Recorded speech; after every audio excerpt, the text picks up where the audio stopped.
T-minus 30 seconds.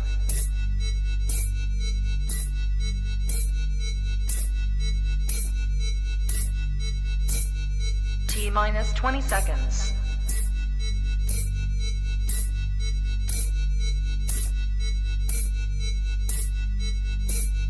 Ten, 9, 8, 7, 6, 5, 4, 3, 2, 1, 0.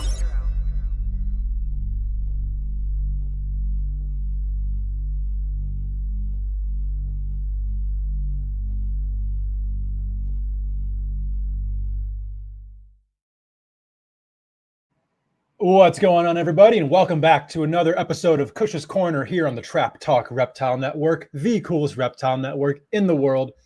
We got quite the episode lined up tonight after the hiatus last week when I was out in Dallas and Austin for the NARBC Reptile Show, the Phoenix Reptiles, Bill Stiegel party, all of that fun stuff. Great week. It was a lot of fun, but I'm glad to be back to regular activities here. But nothing too regular about this episode tonight. Brandon is actually going to be taking over primary hosting duties and kind of going through a series of topics with both myself and Nick about scrub pythons in particular. And, you know, it's bound to get fun, interesting, but definitely a lot of really good information to be learned tonight. Two guys who I respect very much within this industry. I'm super excited to get this episode started. But before we do that, of course, as always, USARC. So USARC is the organization that is fighting for our rights to keep our reptiles, to run our reptile businesses, to live this lifestyle. Check out usarc.org for all of the information you need to know about the organization. usarc.org is also where you can see alerts on new legislation, either introduced at local levels or the national level, as well as updates on the progress of any pieces of legislation. usarc.org is also where you can become a member of the organization. As a community, we have strength in numbers, and the more people that are behind the cause, the better. And here we are. Thank you to everybody who is already in the live chat, definitely bumping already. Thank you to everybody who is here on YouTube. If you are not already, please subscribe here to the channel.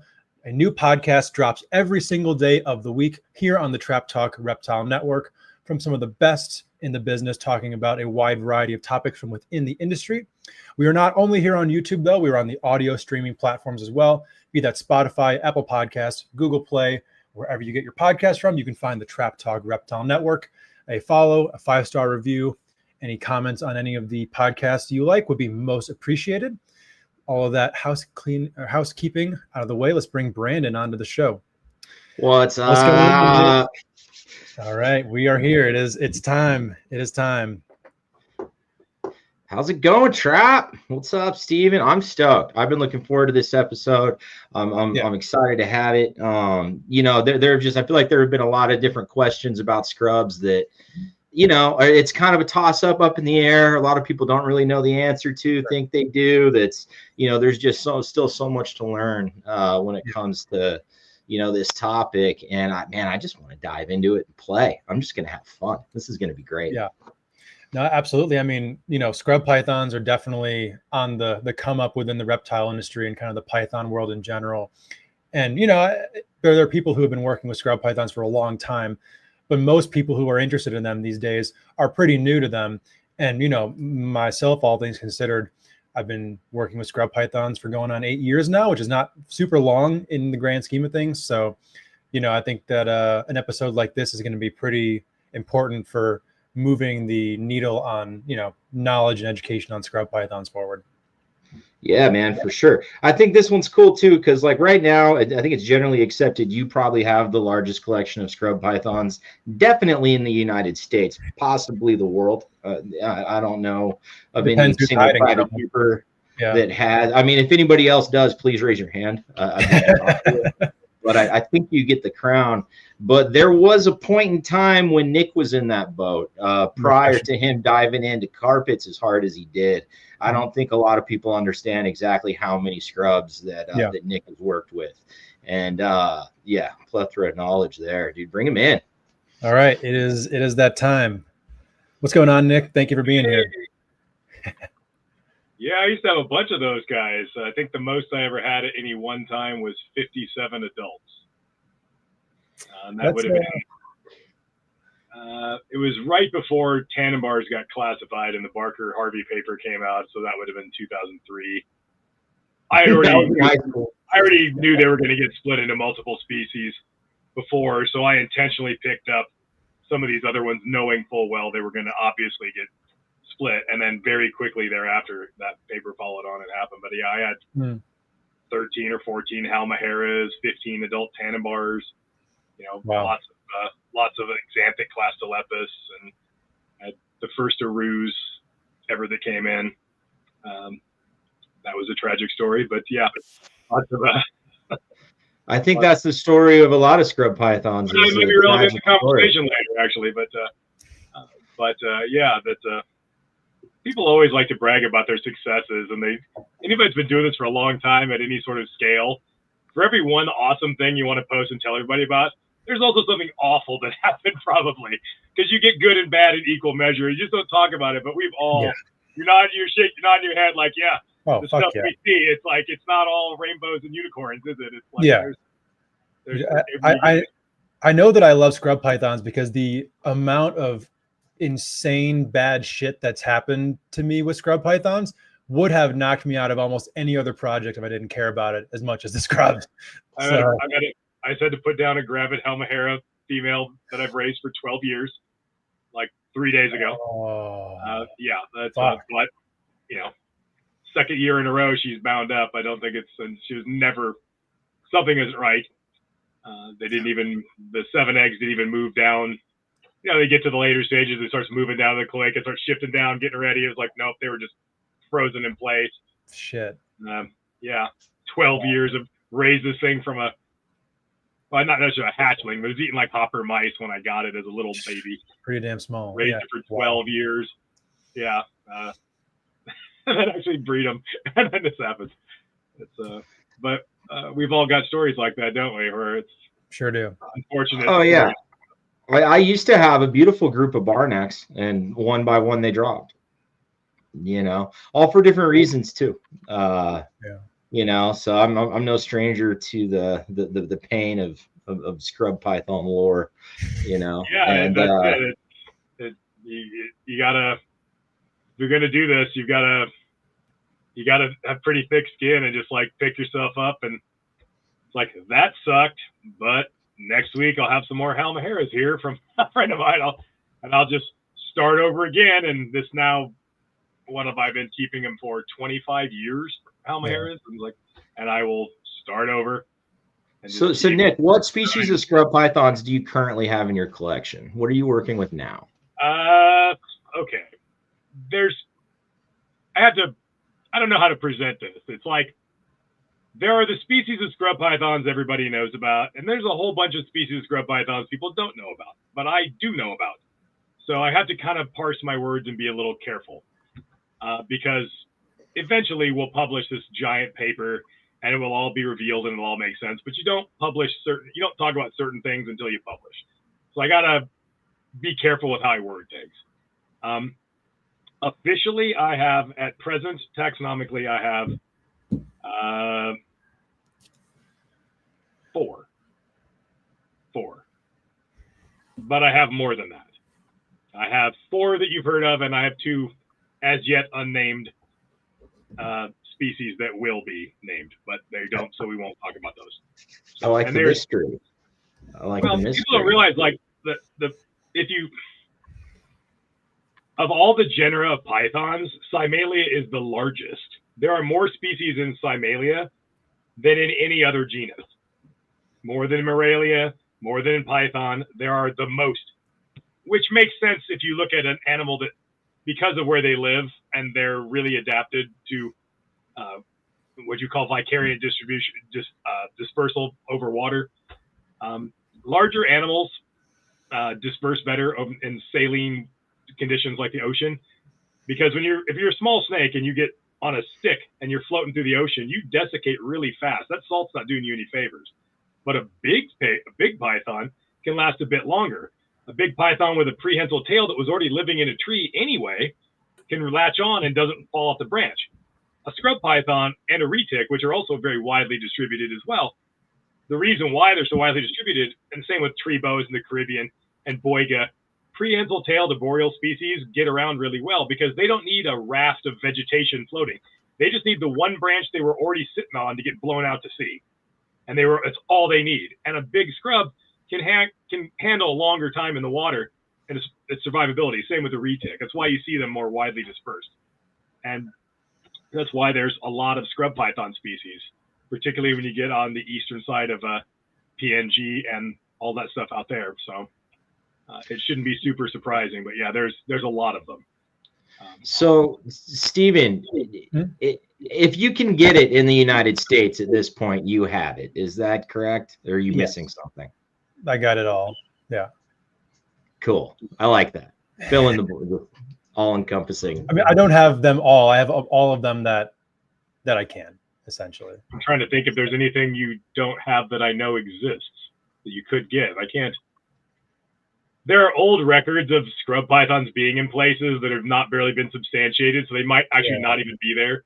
If you look at some 150-year-old record of a amethystine python from some island, it doesn't mean it was really that.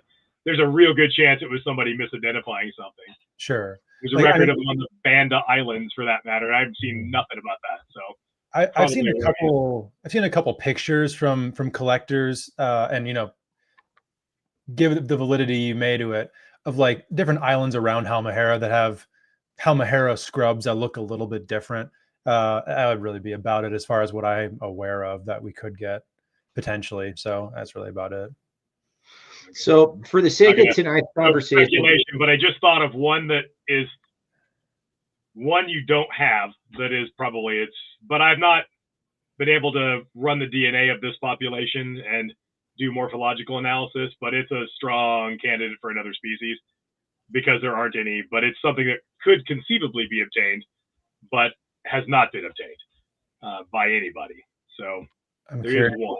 Okay. Well, and then a whole lot of stuff you'll never be able to get because it's all on the PNG side, the islands.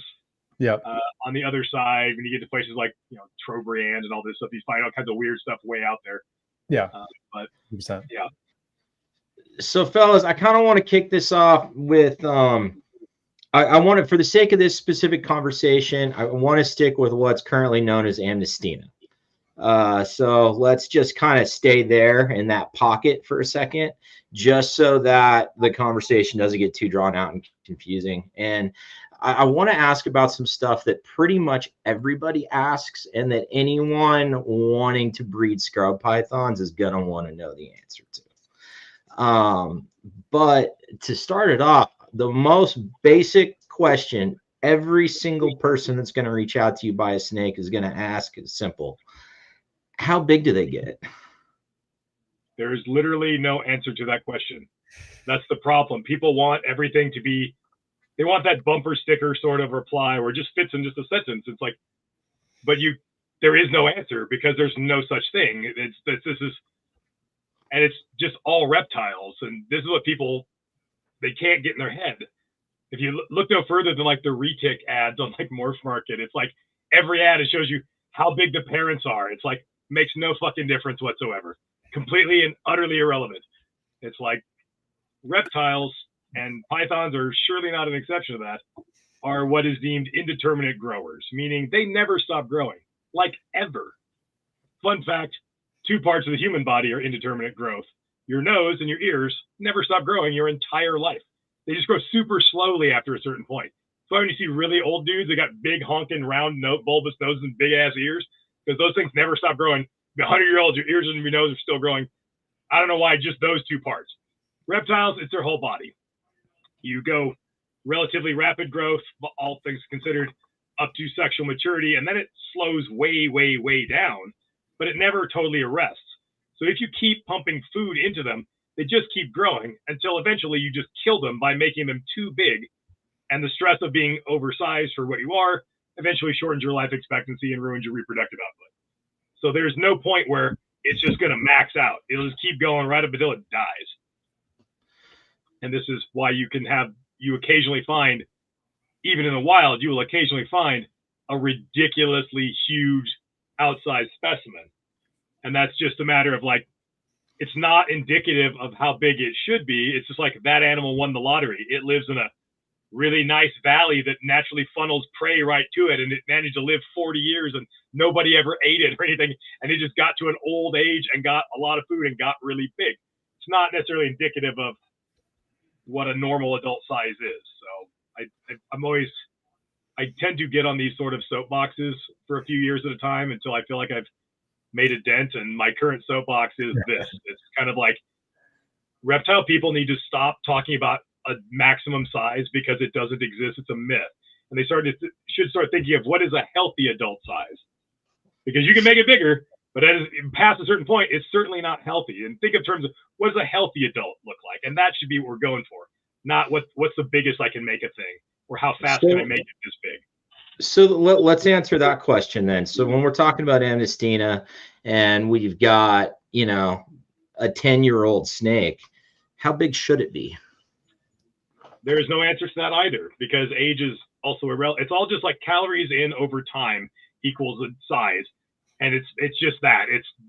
It doesn't, as soon as you start telling people, oh, there's no size that a thing should be at any given age. And it's like, I mean, we run into this all the time in the reptile hobby. People think like, well, why is it so small if it's 2 years old? Because they have some weird idea of how big something's supposed to be. It's like at a given time, and it's just a total artificial idea. We think that all snakes should be mature at 3 years old and breeding, and that's kind of ridiculous. How many pythons you think are reproducing at 2.5 years old in the wild? It's this many, for the record. It's like snakes in the wild eat what they can when they can, and nature sort of ensures that is not that much and not that often, and it takes as long as it takes. Snake A might live in a productive habitat and gets there a lot faster. Somebody who lives in more marginal habitat might take considerably longer. As someone that's been fortunate enough to travel around the world and find a fair few pythons in the wild, you very often find fairly small, obviously old snakes. That 4-foot python with a head that big, it's because it's that big because it's not like 2 years old. It's quite old, and it's got this giant head because it's an old. With scrubs, they get those super orbital torus over the top of the eye when they get older, that kind of big, over the top of the eyes and when they get older. But you'll find, I found a amethystina in Iron Range National Park, and it was maybe 5 feet long, and it was obviously an older snake. It wasn't an adult, and it wasn't like a reproductively active animal, but it had obviously taken a good while to get that big, as big as it was, based on how large its head was and the superorbital torus over each eye that it developed with age. So it just takes. All right, so I've got a question for Steven. So, Nick was talking about his soapbox, right? And it's true. He's been on this soapbox for more than a number of years. Yeah. I can think back to 10 years ago on Morelia Python radio podcasts, when, similar things are being discussed. Steven, do you feel like the pendulum maybe has swung too far the other way and that possibly underfeeding might be a thing? So I think as a general, yes, that's something that I have definitely talked about. But I think for me, it's less of the pendulum has swung too far and more that overfeeding versus underfeeding is just too simplistic of an approach. I think it's volume of feeding at different stages of life for the animals. Just because an adult scrub python shouldn't be fed weekly, like a 7-year-old individual, that's going to cause massive problems, doesn't mean that a neonate shouldn't be fed at that level of frequency. Like a one size fits all, prescription of feeding for the lifespan of the animal, I just don't think is the right way to approach it. And I just know that I have seen individuals in my collection that I've acquired from people who were, kind of strong on the slow growing kind of mentality. And then, instances I've seen in other collections where I'm like, these animals that are not reproducing would probably be reproducing if they were fed at a higher clip, or were raised at a more appropriate rate in my eyes. And then, this is very much anecdotal, but I've, in my own collection with animals that I've produced, raised them at different rates, and just kind of have my overall, I guess, appraisal of the animal without obviously looking internally, have just found that animals that I have raised at a quicker pace or with larger food items just seem more robust, more well-rounded and healthy, where certain animals that were raised really slowly in like the first 2 years of life, to me, look a little bit sickly is kind of the way that I say it, but like big head, thin body, and not as robust as what I probably believe that animals should look like at the size. But again, it's coming from a smaller sample size. But I think I've noticed some trends over time.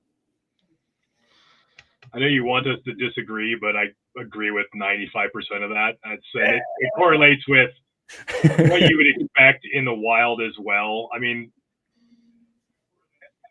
assuming everybody knows what a tropic level is, I mean, what you find is like in the wild, every animal kind of has its little rank in the kind of pyramid of who's eating who and whatnot. And you get all the way up to your apex predator at the highest tropic level. And then the bottom, you got a bunch of stuff that gets eaten by everybody else, and they're a lower tropic level. And the higher you climb up, that's what a tropic level is. And what you find with predators like pythons is that when they're younger, the smaller the prey is, the more abundant the prey is. At the lower tropic levels, there's more and more to eat. And the higher and higher and higher you get, the bigger you get, you need bigger and bigger food. There's less and less and less of it. So a smaller python is naturally going to have far more opportunities to eat because there's a lot more stuff to eat at the lower tropic levels. And as it gets bigger, there's just less and less and less food at the higher tropic level. So nature is going to kind of ensure this, much more frequent meat feedings, and it's good, but it's going to thin out as you get bigger because you're no longer looking for geckos and small animals and small, finches and this sort of thing. You're looking for tree kangaroos potentially. There's a lot less of that big stuff than there is. So that's entirely natural. I tend to feed reasonable amounts when things are young for the first couple of years. And then as they get 3/4 the way there, the closer they get to sexual maturity, I start to slow down. It's kind of like in an airplane. You fly in a jet. I just got back from Costa Rica. Yeah, you're flying like 500 miles an hour. You don't land at 500 miles an hour. You slow way the hell down. You glide in to the landing. And that's kind of how I look at like sexual maturity. As you get close to sexual maturity, I start pulling the food back and kind of ease into the land at sexual maturity, i.e. young adulthood. You don't want to just keep plowing through because you will kill your snake. Your snake will keep growing. And there's ample evidence that shows you'll even like screw up their reproductive ability, because if you're pumping a ton of excess calories in, it's just all going to growth.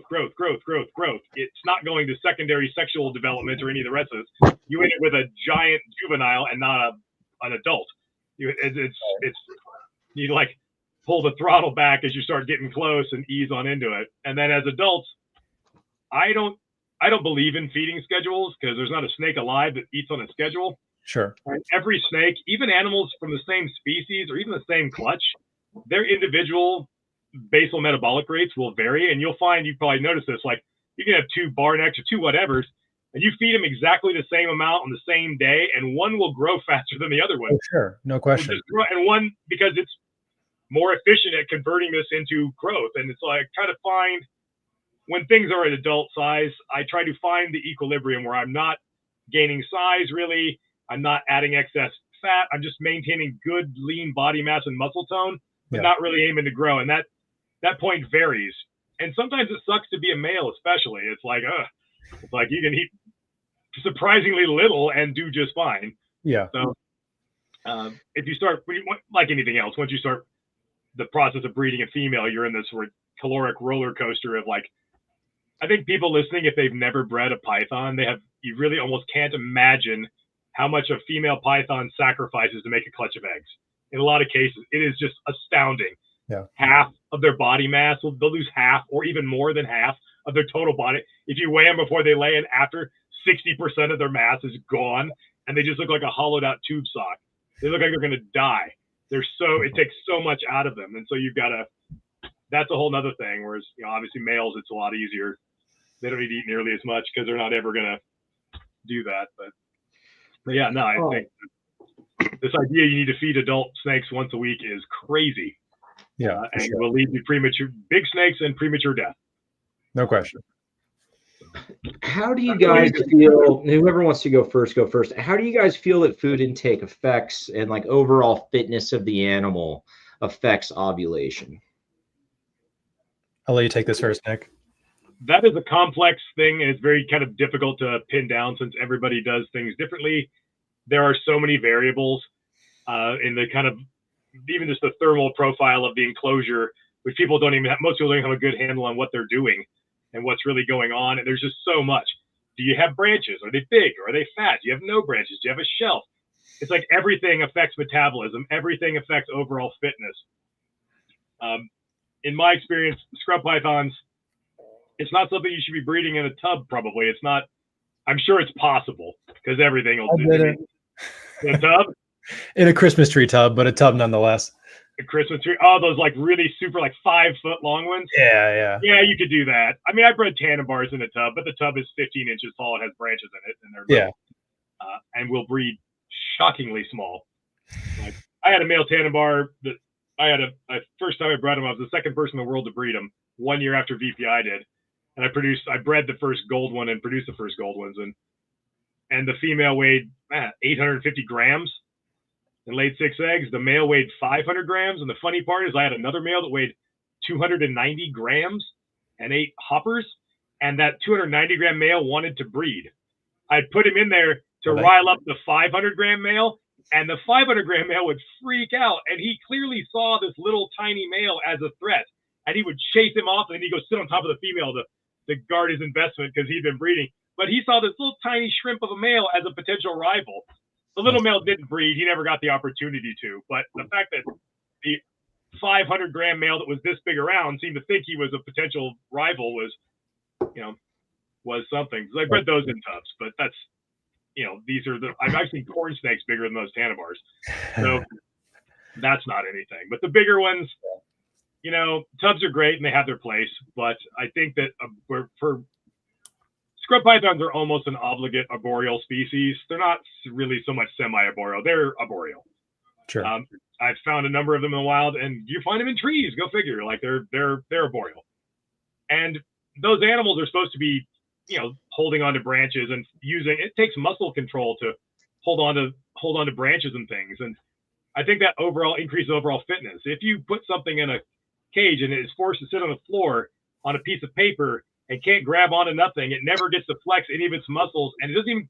And then you hand it food that's already dead, and the food is too nutritious because the rat you feed it is way more nutritious than anything you catch in the wild. You end up with a very lethargic, out of shape animal, and I think that's going to lead to overall a decrease in fitness and less good reproductive outcomes. How could it not? So, sure, of course, and scrubs, and this gets into the adult size thing. It'll be probably the crux of this episode, but they seem to need a more dynamic thermal environment at the larger they get. It is very easy to provide that when they are more modestly sized, but when they get big, it becomes very difficult to provide that. And that's why you almost never see giant scrub pythons sitting on eggs, because it's very difficult. A big scrub python in the wild can just go cruise through a river. I found one, and guess where you find it? It's like freaking 100 feet from a river. They do that. You find them in a river. They are always like in these big trees near river courses, and they have a supreme ability to regulate body temperature. And as you know, and you guys both know, it's like a female that's gravid will seek colder temperatures at times. It'll seek warmer temperatures. It needs to have that control to get through that process. And if you put a big snake in a box that's 80 degrees all the time, it doesn't have access to what it needs, and it can't do that. It's like, think about the body insulates itself. So if you had a 7-foot scrub python, it's this big around. It has that much mass. How long it takes that 7-foot snake to heat up and cool down. In a normal size enclosure, it has some ability to do that. If you make that snake 15 feet long, now you have a snake that's this big around. Guess what happens if you drop the temperatures to 65 at night? Go tempt that snake. It's still like 78 degrees. It didn't cool up at all because its body insulates itself. So it becomes very difficult to provide it with these temperature extremes, not extremes, but the temperature profile that it needs and the ability to cool off enough and or warm enough up in a reasonable amount of time. I mean, sitting on a heat pad doesn't do shit. I mean, it'll warm you up eventually, but they sit on it for too long and absorb too much heat.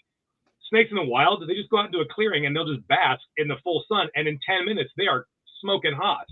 They can't do that in the wild, and that inability to properly regulate temperature to what it needs to be within a reasonable amount of time at the larger body mass leads to reproductive failure and reabsorbing of follicles. So it's not that you couldn't do it, it's just difficult to do. You have to have bigger enclosures. You got to really, really emphasize that. And most hobbyists do that. They just follow, oh, just keep the ambient room 80 degrees. Maybe I'll turn this heat pad on at 90 for 6 hours. It's like, that is not going to get you across the finish line with some of this stuff. They need a more dynamic environment than that to be successful. I dig it. One thing Nick touched on that I want to bounce off Steven is, have you messed with male combat? No, I have not. For one, I just really haven't found it all that necessary. The males that are willing are very willing. The furthest extent that I've really gone with it has been, actually, I did it inadvertently, but it did work, where I had one specific male that I wanted to breed a female, and he was always challenging for me. So I had a different male in. That male actually shed in the enclosure. So I was like, all right, fuck it, I'll leave the shed in. I threw the other male in, and they were locked up that night. That's as far as I've gone. I've heard a couple horror stories of, and not an unintentional male combat of, putting a pair together that ended up being two males and one kills the other from like wounds over a period of, a few weeks or something like that. I haven't tried it because I haven't found it necessary yet. And I'm concerned. I'm wondering, should I tell this story or not? Yes. It's kind of like probably a yes. Yes, I have done it with one species. In terms of actually breeding scrub pythons, I've never had two males of anything. It's like, I got a pair of this, there's a pair of the other. I don't even have the option of doing that most of the time. There's never that many of them at any one time. To have that option. I have done that with tannenbars a few times. And even experimentally did the unthinkable thing, and I left them together for a month. I watched very closly in the initial stages of this. I had a male, neither male was doing anything at all. And these are like captive bred animals I produced, and they just were not interested in breeding. So I put the other male and see if you can light a fire under one's ass and maybe get some combat going and, get something going. That generally is pretty effective with species. Any alpha male species where males combat, letting them combat is a strong motivator. And what I found is there was a little combat initially, and then they just went and sat in opposite corners. And over the course of a few days, they seemed to just make peace with each other and settle into a groove that there's this other male in a tub, mind you. They're not big adults. Most people would be shocked at how small they were. And they just took turns breeding the female quite amicably, and I got a clutch. Both males bred. It was like, oh, you're breeding, and then the next day they just went back and forth and took turns breeding, and I got a clutch.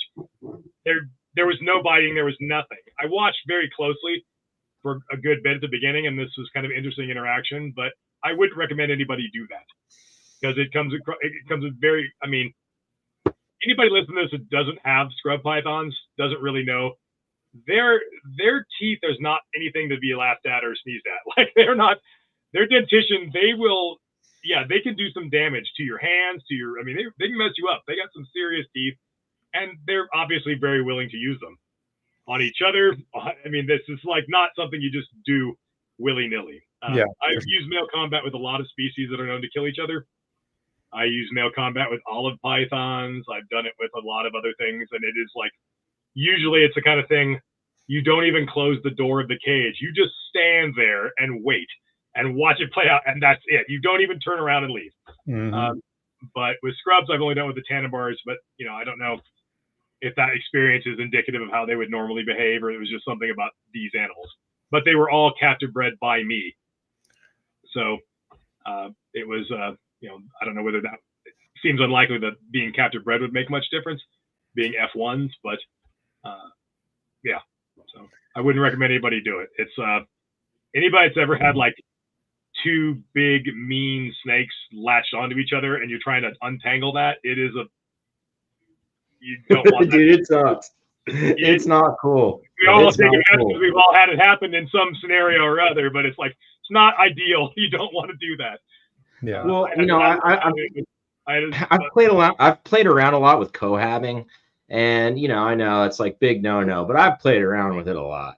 I've got my portals to where I have different cages connected to each other, and I've had different large setups over the years. And man, if you do that, you're gonna have a big snake latch onto another one eventually. It is not a matter if it's a win, and fucking hope you're in the reptile room to deal with it when it happens, because it sucks. Last time for me, it was one of the scrubs that shall not be named, and this pair, I've raised them since they were wild, juveniles, I guess, pretty small, and they produced multiple clutches together. It's not like they're strangers. They were together during the breeding season, and I fed a snake on the other side of the room, and the female just smelled there was a rat in the room and just absolutely latched on to the male that was already in there and had been in there for days and would have killed him. I mean, and just that, I got him untangled. It only took a few minutes, but pretty deep laceration. This is no joke. Like, it was, yeah. I mean, when it's happened to me, it's been because I've separated to feed. I'm not a fucking idiot. I'm going to feed in separate enclosures. But then once they're done eating, I'll go to put them back. But the smell will still be there. And you go to put them back in, and then boom, it's on. You think they're done. They're not done. And then I thought I'd be okay since I wasn't feeding them. I wasn't feeding anything on the outside of the room. I was 20 feet away. But even that was just too much. So now I should have separated them before I even walked into the room with any food, because, well, it's like, boy, when you walk into the room with the scrubs with some rats, they know the second you walked into the room with a bucket of rats, they are like, right, like, what's going on? Like, it's like every time you open the cage, it's just like, mouth waving open, like they are ready to go. And then they'll all start feeding off each other too. I feel like even the motion of one going up, we'll get another one as well. I'm really good at opening tubs and or cages with like a 3-foot hook, and then I've got like a 4-foot set of tongs. So I'm like, I am 3 or 4 feet away opening cages, and here you go. I'm nowhere near and strike, because I know, just like you know every one of your snakes as an individual. You know who's going to act a fool. Oh yeah. It's like, you're going to sit there. You're going to fly out like a heat-seeking missile. You know exactly what's coming, and yeah, 100%. It's no doubt. I think I like that they're spicy. I mean, I complain about it all the time, and I get mad when they do it. But there's something about them being like that. It's like you got to earn their respect. It's like it's not. It's like, oh yeah. I mean, it's a total two-way street keeping scrub pythons. Like, you're not going to have a good experience if you don't respect what that animal is and let it do what it needs to do. Yeah, I've sold a fair few baby scrub pythons, and then you've sold even more, I would imagine. It's like you get those emails from people and you just start shaking your head. It's like, they ask, like, has it been socialized? Like, I'm not selling you this snake. It's like, if you ask me if it's been socialized, you don't buy something else. Like, this is not if you have to ask if it's tame, you shouldn't be even considering buying this. It's like, you might luck out and get one and put some work in and get one that's reasonable. You might get that, but you better be prepared for it to be just evil incarnate, because that's pretty likely in a lot of cases. Like, you have to just accept things. That's how they are. If you can't accept that, I love it when I got one. I've got one of the ones that shall remain nameless, and the damn thing is calm. Like, I love it. It's like, oh my God, handle this? Really? Like, it's awesome when you have a tame scrub. It's like feel like you're handling a cobra or something. It's like, I shouldn't be able to hold this, but I can. It's so cool. Like, in my collection, my ratio has been like 50-50, either real fucking cool or I fucking hate you, and there's not a lot in between with me. And that's been pretty consistent on all the scrubs that I've kept. Steven, you have a lot. What have you noticed like with variability in attitude? My experience has been the complete opposite, if I'm being totally honest. I agree that when you get a scrub python, you need to know what they're capable of. I have over 100 scrub pythons, and I probably can't count on 2 hands the number that I don't trust to handle without much caution. I think part of that has to do with that a majority of my collection are captive bred animals that I've raised up. And while I'm not like sitting with them for long periods of time, especially ones that are in racks, I'm handling them every week. And they're just kind of accustomed to my routine with them. And like from when they're babies, I make it a point to like get them in hand, get them more accustomed to that. Frankly, just because I prefer to work with them that way. You know, I don't sell socialized snakes per se, but you know, I definitely will be like somebody, you know, is looking for a baby scrub and they're wanting one that is more calm. Generally speaking, I could be like, you know, this is one that this whole clutch ended up being really chill from the jump. Honestly, in general, I think for me, it has been really a clutch by clutch kind of situation where like one clutch will come out and like they're just like reaching and grabbing babies, and the next clutch are just staring at you with the fucking double S. And I think a lot of that I can kind of attribute to disposition of the parents. Like my Northern Wamina, Jaya, whatever you want to call them, scrubs I produced last year, neither parent is particularly friendly. And while the pair that I held back at this point are pretty chill with me, particularly the male, they were not that way to start. Where like a lot of the Barnecks that I produced, like at least one of the parents was a relatively calm snake, and most, if not all of them, have had pretty good demeanors in general. Of course, they have their moments and you can't fuck around when you're feeding them. But in general, I've actually, as far as demeanor goes, I've had pretty tremendous experience with them.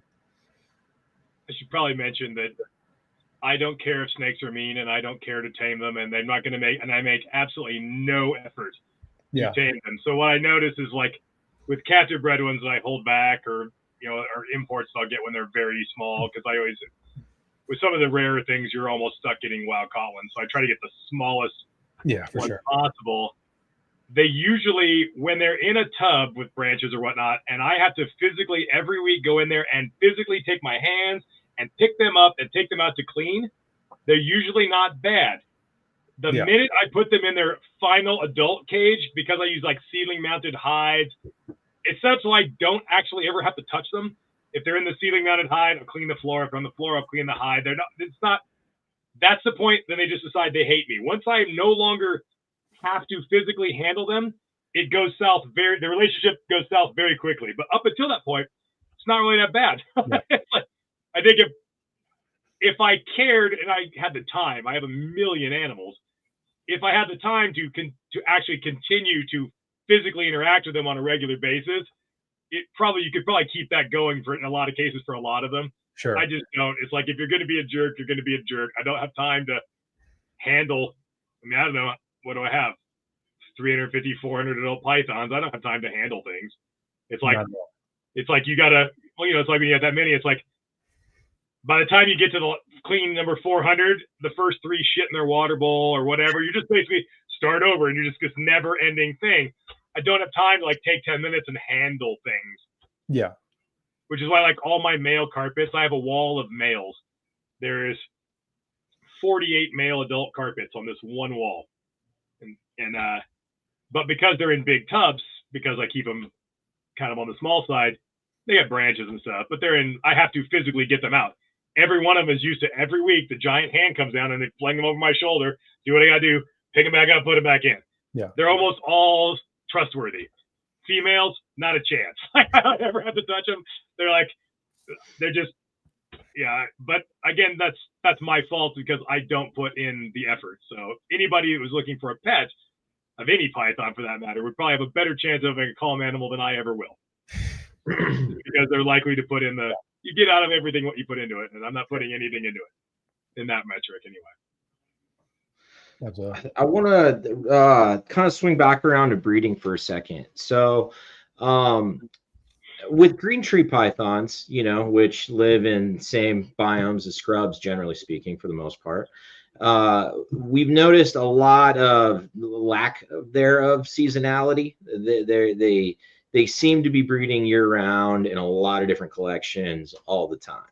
you know, where within the carpet community, we kind of stick to seasonality a lot when it comes to winter breeders versus spring breeders. And there's kind of a program that a lot of the guys stick with as far as when you're pairing, when you're not, when you're getting eggs. You know, there's definitely breeding season, egg season, hatching season, et cetera, et cetera. But with scrubs, I've noticed the really big variance in, you know, the small amount of clutches that we have, but as far as when they're getting laid. What's your guys' opinion on seasonality with scrub pythons and kind of success in breeding year round? In general, you shouldn't make a rule, but in general, seasonality, as far as a factor in inducing reproduction in snakes and pythons and whatnot, correlates really neatly with the latitude at which they occur. The farther south of the equator they go, the more strongly seasonal the environment, and the more that seasonal temperature changes are a bigger driver of reproduction and folliculogenesis and spermatogenesis and all of that. And the closer you move, the more north, the closer you get to the equator, the less important that is, because it's more temperature stable, and the more it becomes about food cycle. You still have pronounced wet and dry season, and that drives seasonal availability of prey, and the more calories you have, so you can initiate folliculogenesis and spermatogenesis, i.e. fertile breeding in a lot of these equatorial species, by ramping up food intake. So the food cycle and the temperature cycle are both important for basically breeding any of these things. But when you find more southerly species, it's more about temperature and less about food. And the further you get to the equator, it's more about food and less about temperature. And so scrub pythons are in that nearly equatorial belt. I mean, just south, it's less, temperature is less the driver. And so that leads to more variation. But even in non-seasonal breeders, there's still some seasonality. You don't see chondro babies every single month of the year hatching in the wild. They do tend to cluster, but you'll see here and there, you'll see stuff out of season. So it's not, but there's still a seasonality of sorts, but that's going to tie with prey availability. It rains a lot, everything becomes green, prey becomes available. You want your babies to hatch when there's the most to eat to give them the best chance of surviving. And there's a little bit of an advantage at certain times of other years. So you'll see a little bit of an increase even in a non-seasonal breeder. So, and scrubs are all basically in this equatorial band where it's not, or nearly equatorial band where it's not, temperature's not going to be the primary driver. It's going to be food intake. So you could get, which I'm not good at food cycling. I'm so used to breeding Australian stuff that I've just might been so many years and decades now of using temperature as the primary driver. So sometimes that actually gets in my way with more equatorial species from like Indonesia, because for them, it's more about the food and less about the temperature. And so sometimes that gets in my way, which is why I like my good buddy, Ryan Young. Like, he does better with the equatorial Indonesian stuff because he does everything primarily by food cycling, less about temperature. But I tend to do better with Australian stuff further south because I go the other way with it. But it's, both are important, but it's, one will be more important than the other depending on what you're talking about. But all the scrubs are pretty far north, so yep. So not very far south, I guess it would be. So Stephen, sticking with you know, scrubs and breeding, what's your year look like cycle wise? You know, like, I mean, we're starting in January, it's cold as shit. Let's start there, work through the year. Like, what do you have kind of a cookie cutter approach that's really consistent that you're doing across species, or are you switching it up? No, I still am in the I have no idea what I'm doing camp, honestly. So It's like, keep doing it. at the end of 2023, when towards the end when I moved out here to Texas, I had just a slew of females develop, and more than likely somehow triggered by the move, they all really went around a similar time. So I had 10 females lay. I've talked about it here before, but I had so many problems with egg binding. 6 females retained their second oviduct of the clutch. So I worked on a similar schedule for the 2024-2025 season, and made some adjustments with the feeding. At the same time, I had to switch rat suppliers mid breeding season, which really screwed me, I feel like. But I had a much worse year, and kind of made me look back at like, all right, now, like, what did I do? Like, I felt like I did everything pretty similar and had far worse results. So I guess it's hard to start in January for me. I'd rather kind of almost start right now. This year in the spring, when everything was like, all right, it seems like a lot of these, because I had females develop. I had like 12 females reabsorb their follicles this year. It was a real fucking heartbreaker. And I think what I did, I think I mistimed my feeding bump. Where one thing that I had thought may have accounted for some of the egg binding problems was I did too much feeding the summer before I moved. Well, in hindsight, maybe that's what actually made everybody go. So in the spring, I decided, all right, I'm going to fast these guys over the summer because a lot of these females have been fed up and are carrying weight and haven't laid. So I don't want to keep feeding them to where they're just going to end up fat and run into problems. Because like I had, in the year of the 10 clutches, I had one female lay who actually was one of the only ones that passed her whole clutch. But it was majority slugs. I got 2 babies from the clutch, and she still looked fat after she laid. I'm like, okay, this is a problem. This is not good. You're not supposed to look like you didn't even lay. So again, just part of that learning curve. So I gave him 3 months off of food completely. And now for the last few weeks, I've been starting to feed him all back up, pretty small meals with a little bit of frequency. And then I've always started to pair end of October, early November, and I'm probably going to stick with the same thing this year. But then instead of when in the past I combined the winter cool down with fasting, not necessarily do that, especially for females that are developing, because I think a couple clutches last year where females developed during the cool down, I stuck to my schedule and I didn't feed them.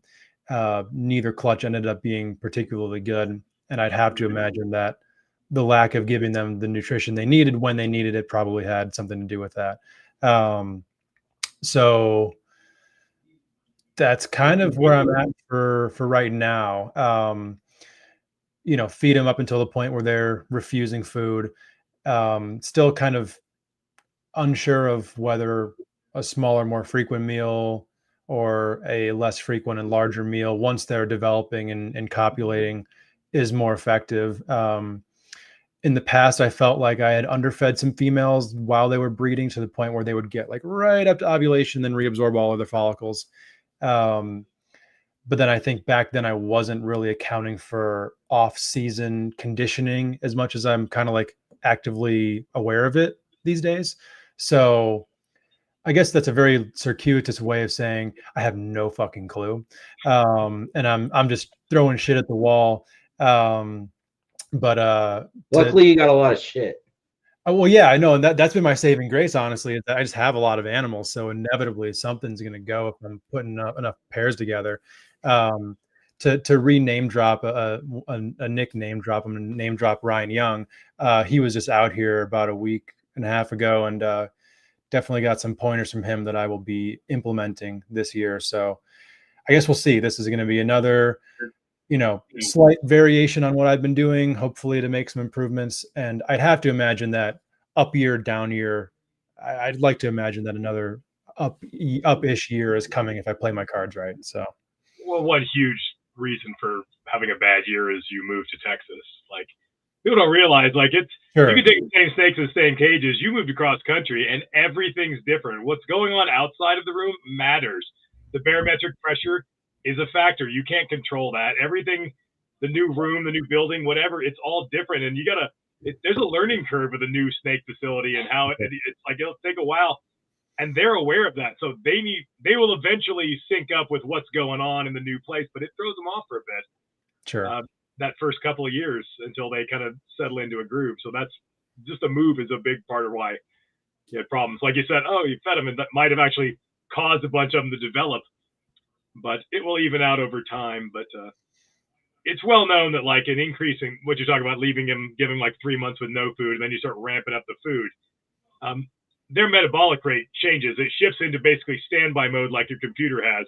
Yeah. Conserve energy. So if you power the whole thing down, then you boot the system back up. metabolism starts shooting straight up because, oh, feeding time. And everything starts ramping up. And that has correlates positively with initiating folliculogenesis and starts that. So the rapid influx of calories will start the train moving in the direction you want it to go. I've had a hard time making this adjustment myself with some of these species because I'm used to, I don't feed at all during the winter. Like I'm like, hey, 3 months of not feeding while I'm cooling and nobody's eating and nobody's shitting. It's glorious. When I get writing done and stuff like that, I write everything during that season when nobody's crapping. I have to make sure they don't run out of water. It's great. Yeah. And that works great for most carpets and a lot of that stuff. It doesn't work well for scrub pythons. It's like that stuff. It's more in the, you want to do just the opposite almost. Don't feed them much in the summer and ramp up when you're in the run up to the to pairing them. And I'm making those adjustments these last few years, but it's difficult because you get kind of old and I've gotten old and you just set your ways and stuff. But do you guys feel? Do you guys feel like? Do you guys feel like feeding? Like, so you get pairing season, you get everybody pairing, you start to see a couple of locks, you throw them a meal. Do you feel like that may throw them off of breeding mode? You know, to where like are they gonna, you know, go and not be excited about anymore? I've not seen that. Like if they eat, I won't feed them huge meals during that time. I'm kind of like modest meals. You know, I'm not feeding them huge meals. Males, if they eat, maybe I'll throw them a little something, but maybe not.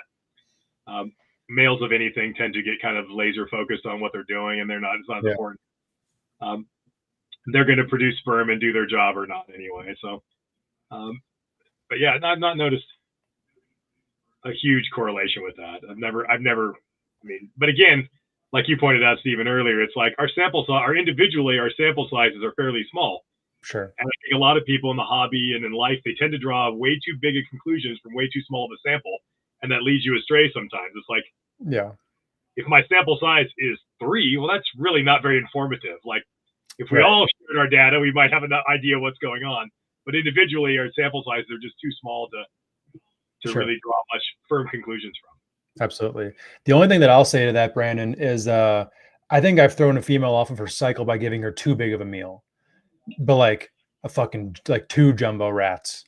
And my hope was like the retic thing, you know, give them a huge ass meal and it's going to fucking kick them into gear. I don't think retics and scrubs are extremely similar in some ways. You know, it's a different topic, but yeah, like she had a hard time digesting that meal, and I like a day or two, and I'm like, what the fuck was I doing? Like she ate her first rat, and she was right up at the cage, and I had an extra. I was like, okay, fuck it, let's see what happens. And I'm like, wow, I'll never do that again.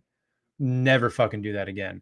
So I would say, yeah, if you feed them a stupidly massive meal, then maybe you'll fuck it up for yourself. But other than that, I would say no. Another thing that's probably pretty important to this discussion is that the follicular maturation cycle is 2 years long. So it's not just about what you're doing that breeding season. It's about what you did the season before that, because it's a 2-year process journey for this follicle to become an egg. It's a couple years. So it's not just 1 year. It's what were you doing the year before? A lot of times that what you're doing the year before will have a big influence on how many eggs you get 2 years later, how many ova are actually released. So it's a longer term thing. Philosophically, and what I've experienced in my collection, and philosophically I think is true, is that snakes can adjust. Their reproductive parameters are what they are, but there's a little wiggle room there. And I think people make the mistake of constantly changing what they're doing. You've got good reason to think you're doing it wrong, then change what you're doing. Yeah. But I think people don't have enough patience. So what they try to breed their class Lepus. Oh, that didn't work. So I'll do something totally different next year. Well, that didn't work. I'll do something totally different the next year. It's like, you know what? If you just do the same thing every year, they'll eventually get with the program, and there will sync up with what's the seasonal flow of what's going on, and you'll get a better outcome. If you're trying something different, you prevent them from ever really syncing up with what you're doing. I was, for the longest time, I mean, I've been breeding pythons for 30 years now, and for a good portion of the beginning of that, I was very much in that didn't work. Gotta do something totally different next year, thinking that there was some magical recipe that if I just got exactly the right conditions, it would result in. And I think the exact recipe is more just about stability and predictability year over year. Yeah. And it became really apparent to me when I built my snake building in 2008. I think I put up the snake building, and like all contractor stories, it's a terrible story. I know anybody's got a good contractor story, but at least I've never met anyone. They did the usual contractor thing. They just took half their money and then disappeared for 5 months.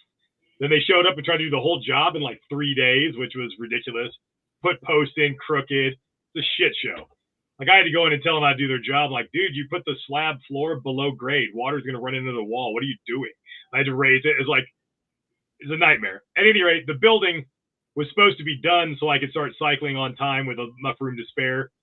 And it was not even close. The building wasn't done. I didn't finish the drywall and the electrical until 2 or 3 months after. And I had the worst season ever. I produced 88 babies out of a giant collection, 88 total babies, which is about a quarter of a normal year for me. Worst season I had in ages. And I remember that. You were pissed. Oh, yeah. Well, it wasn't my fault because the train had left the station. These snakes for years have been cycled starting on like October 1st. And then all of a sudden now they're starting on January 1st. And that they had their follicle cycle had already started because this is what they were used to doing. And they had already reabsorbed before I even got anywhere. And I know that because I had a clutch of olive pythons. One of the only things that went, I had a clutch of Australian olive pythons. The same female laid 2 years in a row. She laid that, one of the few things that laid that year. And I only have a couple of like large boxes for like big eggs. And the glass, I grabbed a sheet of glass to put on it, and it still had the label from the year before. The female laid on the exact same day, to the day. I started cycling 3 months later. She laid to the day, the same day, because that train had left the station before they finished putting the walls up. Like it was like it had already left. It's like, so give them that stability and you'll ultimately, and be patient. Yeah, for sure. Yeah. As I'm like trying to tweak things, I'm very conscious of not throwing them for too much of a loop as well. Cause I've always thought that as well. Like, you know, people who you see routinely fall short on breeding a species that's not a conventional, ball python, whatever.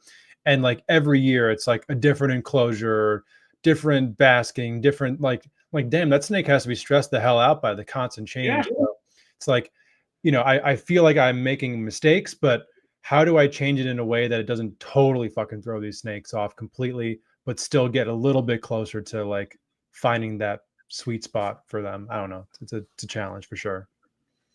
Well, generally, the more stress they're experiencing, the less likely they are to ovulate. You need to like give them lowest stress environment, which for, we're talking mostly about scrub pythons. They're high strung. Like they stress easily. That's their thing. Like giving them the, a low stress environment as best you can is the way to go. And some stability and predictability, and they'll calm down. Like I see people all the time. They're trying to breed some scrubs, and there's like in a cage sitting on the floor, and there's like dogs and cats running in front, just like stuff chaos. It's like, what are you doing? Like the wrong snake for that. Like mine are over there. They've all got like solid colored hides they can go into. It's like humid hides, or they don't see what's going on. If they want to retreat to their artificial tree hollow or whatever, they could do that without any external stimuli, stressing them out. But also makes it a lot easier to clean them because you can just like cork the hole in the hide and then go clean the cage without anybody coming out. Oh, trust me. I keep the nest boxes in there year round. They kind of double as the hide. If that snake is in the box, I'm like, fuck yeah, I win today. Just take it out, put it on the ground, put it back. All my high strung snakes have boxes like that for that reason. It's like my white lips, like I'm trying to make like the most comfortable hide for those white lip pythons. They would never want to leave. It's like, take it out. Do what I got to do and just put it back. I don't want to even, you didn't even see me.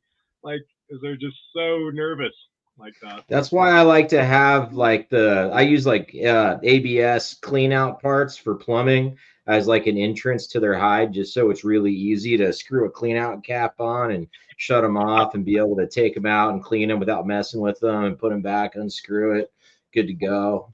There's something about there's a concept called nest site fidelity as well. Like big things like scrub pythons don't have huge ranges in the wild. They've got like their usual, here's their little area where this female lives, and they're probably laying their eggs every time that they do reproduce. They're probably laying them in the same spot. I mean, there's examples in places like Australia where you'll find one eucalyptus tree that's a hollow tree, and there's multiple years worth of eggshells, not from 1 year, like year after year, somebody's laying eggs in the same spot because it's a good spot.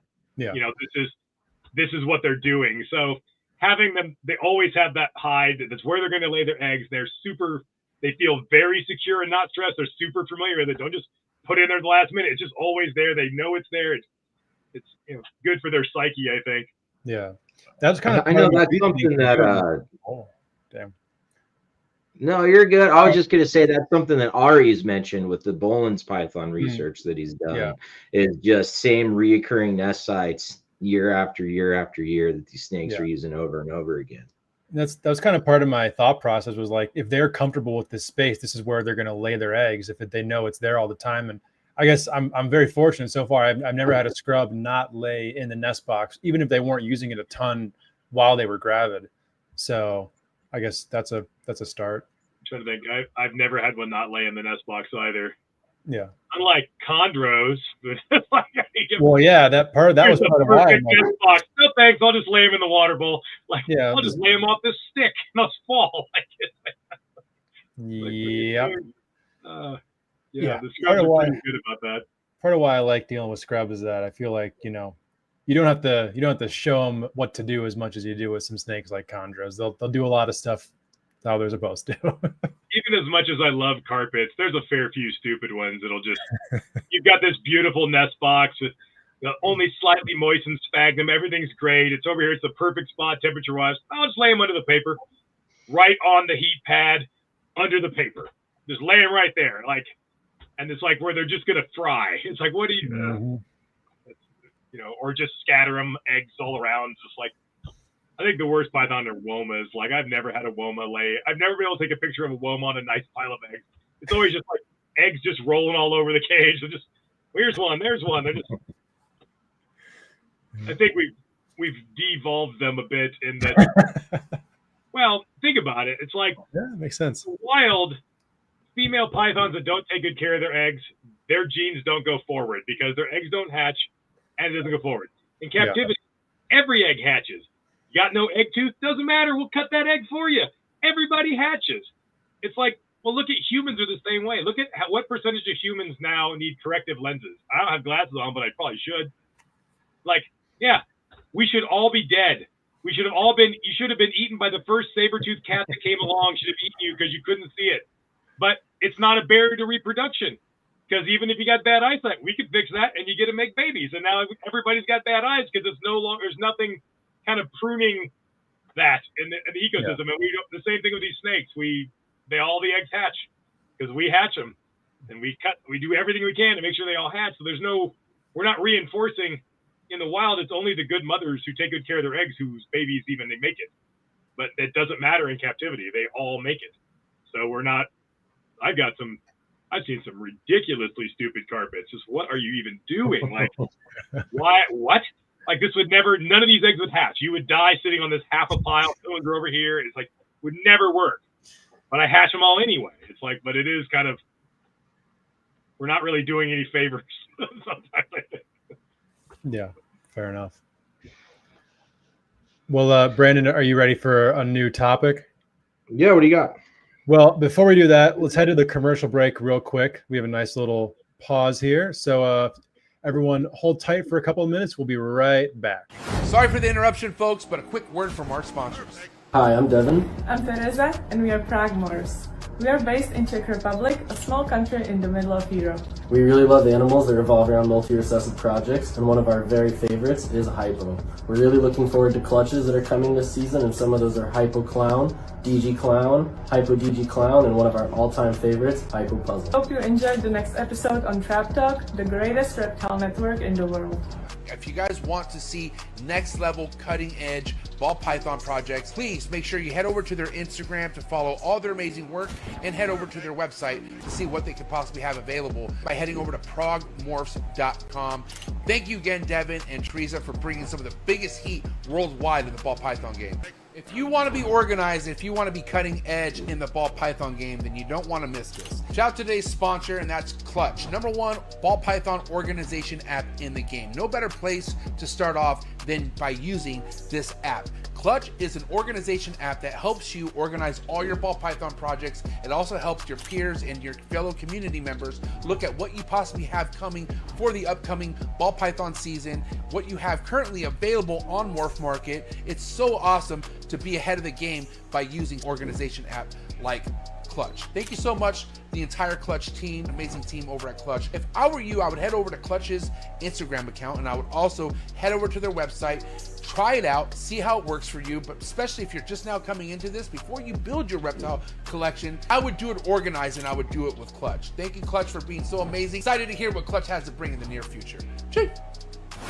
Sorry for the interruption, folks, but a quick word from our sponsors. One of the things I love the most about the reptile world is reptile businesses that are family oriented. I love the Rice Reptile family. Rice Reptiles have made quite the name for themselves over the last couple of years, rebranding themselves and also bringing amazing cutting edge, front of the line ball python projects that you must check out. Again, make sure you head over to their website, ricereptiles.net, Rice Family Reptiles on IG, to give them a follow, see what they have coming out. You can catch them vending at all major NARBC shows, Southeast Reptile Expo. A lot of great stuff coming from this family. So again, thank you so much, Billy, Don, over at Rice Reptiles. If you're in the ball python game in 2025, you know what you should be doing with your sheds, and that's turning them in to get them tested. That's right, no more POS hets, no more 66% hets. We can find out directly through today's sponsor, and that sponsor is Rare Genetic Inc. Thank you so much, Ben and Sean over at Rare Genetic Inc. Head over to their website, raregeneticinc.com, and head over to their YouTube channel, and make sure you subscribe to their YouTube channel. They put out a video every Wednesday to update you guys on new current events over at RGI. But I got to tell you right now, very excited to continue my partnership over at Rare Genetic Inc. Head over to their Instagram account. Make sure you follow them on Instagram, subscribe, hit that notification bell on their YouTube channel. That way you're current on new announcements and anything that they got to update you with. Again, thank you so much, Rare Genetic Inc. RGI, you guys are the best student in the game. Alrighty, we are back. And before we keep going, I got to shout out to the live chat, the live listenership right now. This is one of the most poppin' episodes we've ever had on the live so far. So much appreciated. Keep those comments coming. But Brandon, it's going to throw it back to you now. All right, man. So I want to get, we kind of touched on this a little bit, but we didn't really stay in the pocket. And heating and lighting. You know, I think it's generally accepted that overheating will definitely cause snakes to slug out. I think that's something that you know, we make a lot of mistakes with, and Nick had brought it up earlier. You know, the size of the scrub definitely matters as far as how it's being heated. And you know, we've got our racks with heat tape. You know, I'm a heat panel guy, so my whole collection is heat panels. I've got heat panels in every enclosure. And nowadays, you know, deep heat projectors are really popular. And a lot of the newer guys growing up in the hobby are, you know, incandescent bulbs, man. It's all light bulbs now, heat bulbs. It's like in the 90s, it was heat bulbs and everybody stopped using it. And now people like heat bulbs again. So what's best? That, like anything that most closely mimics natural radiant heat, like from the sun, which is like what we create a situation with belly heat, which is not ideal. It's great for babies. I tend to use back heat because I don't want them sitting on it because they sit on it for too long, and they overheat themselves. It's not overheat themselves to a point of like killing themselves, but it takes so long to heat from a little tiny heat pad. They just spend all of their time being warm. Too much of their time is spent warm. And too warm. We've made things so too easy. We determined, oh, well, the snake wants to be 80 or 82 degrees. Yeah, on average, not constantly 24 hours a day. That's not how anything works. And by denying them that you're kind of, while you can get away with that with some entirely domesticated species like ball pythons, but ball python experience means nothing. It's an entirely domesticated thing, and hognose experience means nothing. These things are so far removed from a wild ancestor, they're fully domesticated. The reproductive parameters are not indicative of anything else.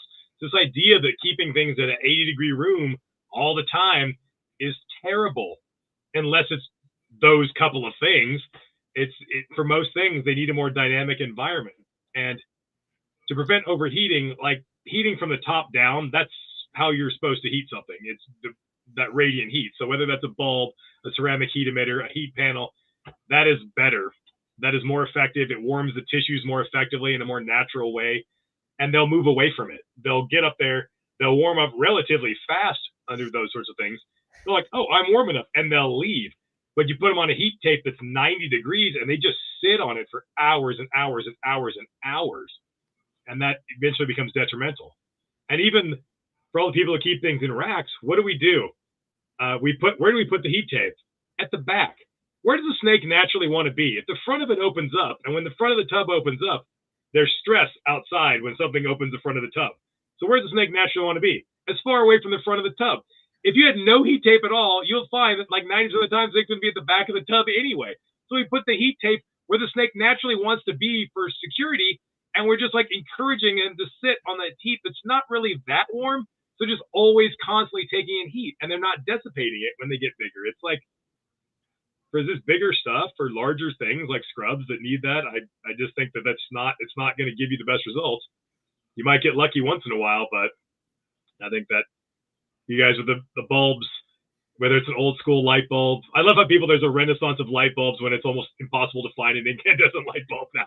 Now it's like, but whether it's bulbs, heat emitters, or heat panels, that is the superior way to do it with any arboreal species.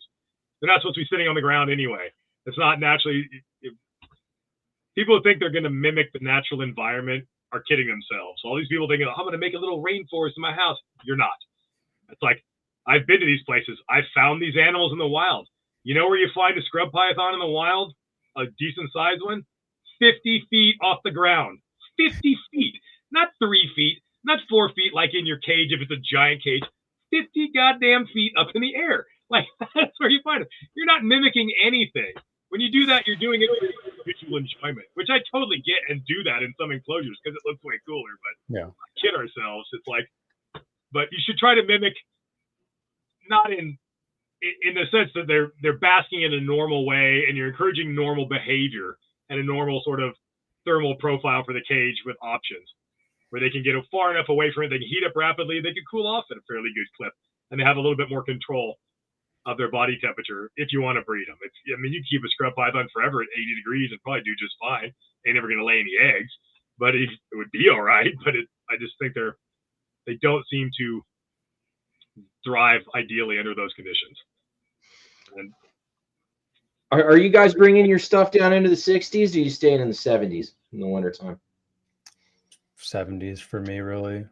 Like maybe a couple cold nights will get down, but I've done it, and I just don't really find it necessary, especially considering the climate where they're coming from. Like, that's really not something they're experiencing. Having been to these places, it will get colder than you will think at night. But that is not to think that the snake is getting that cold, because they look at what the weather forecast for whatever the place is and like, well, that's what the snake is. It's not. Like the role of like microhabitat, like snakes are really good at avoiding extreme heat and extreme cold by where they choose to be. So they are sort of moderating that themselves. Having been a lot of these places and found, I think, 3 species of scrub python in the wild now, like it'll get down into the 60s, no problem at night, but it doesn't mean the snake is in the 60s. It's doing something else probably. So, and even if it was a large specimen, like it's not, even if it dropped down to 50, that snake is not going to get below 70. Because its body is so big, it's not going to get that cold. So it's not quite what people think. Rainforests get a little bit cooler at times than people think, and with a little bit of altitude especially, but it's not, I cycle my main building with all this stuff down to about, I shoot it for like 68 degrees. It doesn't always get to 68 degrees. Individual animals are not going to get to 68 degrees because what's going on outside will have an effect on that. And individual cages and a whole lot of other small factors contribute to that. But yeah, but they'll tolerate it just fine. I generally, if I feed it all during the animals I feed during the cooling period, I tend to feed smaller meals that are easily broken down, not a giant meal at suboptimal temperatures. But I don't know that a giant meal, especially the scrub, is really beneficial. Like you touched on earlier, I think that it's more that the metabolic effect, the metabolic increase that comes from an influx of calories, whether that's a big meal or whether that's small meals every 5 or 7 days, like you're still perpetually stoking metabolism and getting those metabolic effects with a smaller meal, but it's easier to digest. Yeah. We've all had those experiences where you feed something way too big and the temperatures aren't sufficient, and then you see that rat or whatever again, don't you? And that is really, really hard on an animal to do that. Yeah. I think people they constantly underestimate how difficult it is on them to regurgitate. You gotta think, if you have a digestive system that has acid strong enough to digest the entire skeleton of an animal that's almost as big as you, what is that doing to your esophagus and your soft tissues when you come back up? And it is not doing you any favors. Like it's bad. So you definitely don't want to do that. So I don't push the line on size during the cool down period, but I find smaller meals not too bad. But I don't, I have animals and pythons that I definitely take colder into the 50s, even the high 40s. Brettles pythons, womas, inland carpets, a lot of that stuff can handle some diamonds, will handle really cold temperatures for a python, but I just cycle them with everybody else down to as low as the rest of the room goes. Then I take them out and put them in a brumation area that I made that allows them to get colder than everybody else. Then I warm them up bring them back into the normal cages and warm up with everybody else. So I allow them to get colder because with some of those species, temperature is the primary driver of reproduction, but it would be crazy to try to expose everything else to that. So yeah, for sure. That's why I take those guys out. Cool. Very cool. Yeah, I mean, I would say pretty similar on my end. I think so in my room, essentially I have like 3 layers of cages. The bottom layer are all males, the middle and top layer are all females. Those male cages will definitely get into the 60s because they're directly on the ground, on the concrete. But I can't imagine generally the female enclosures are getting below 70 on a regular basis, maybe on a particularly cold night or for like between like 7 and 8 a.m. or something like that. But generally speaking, that's what I've been doing.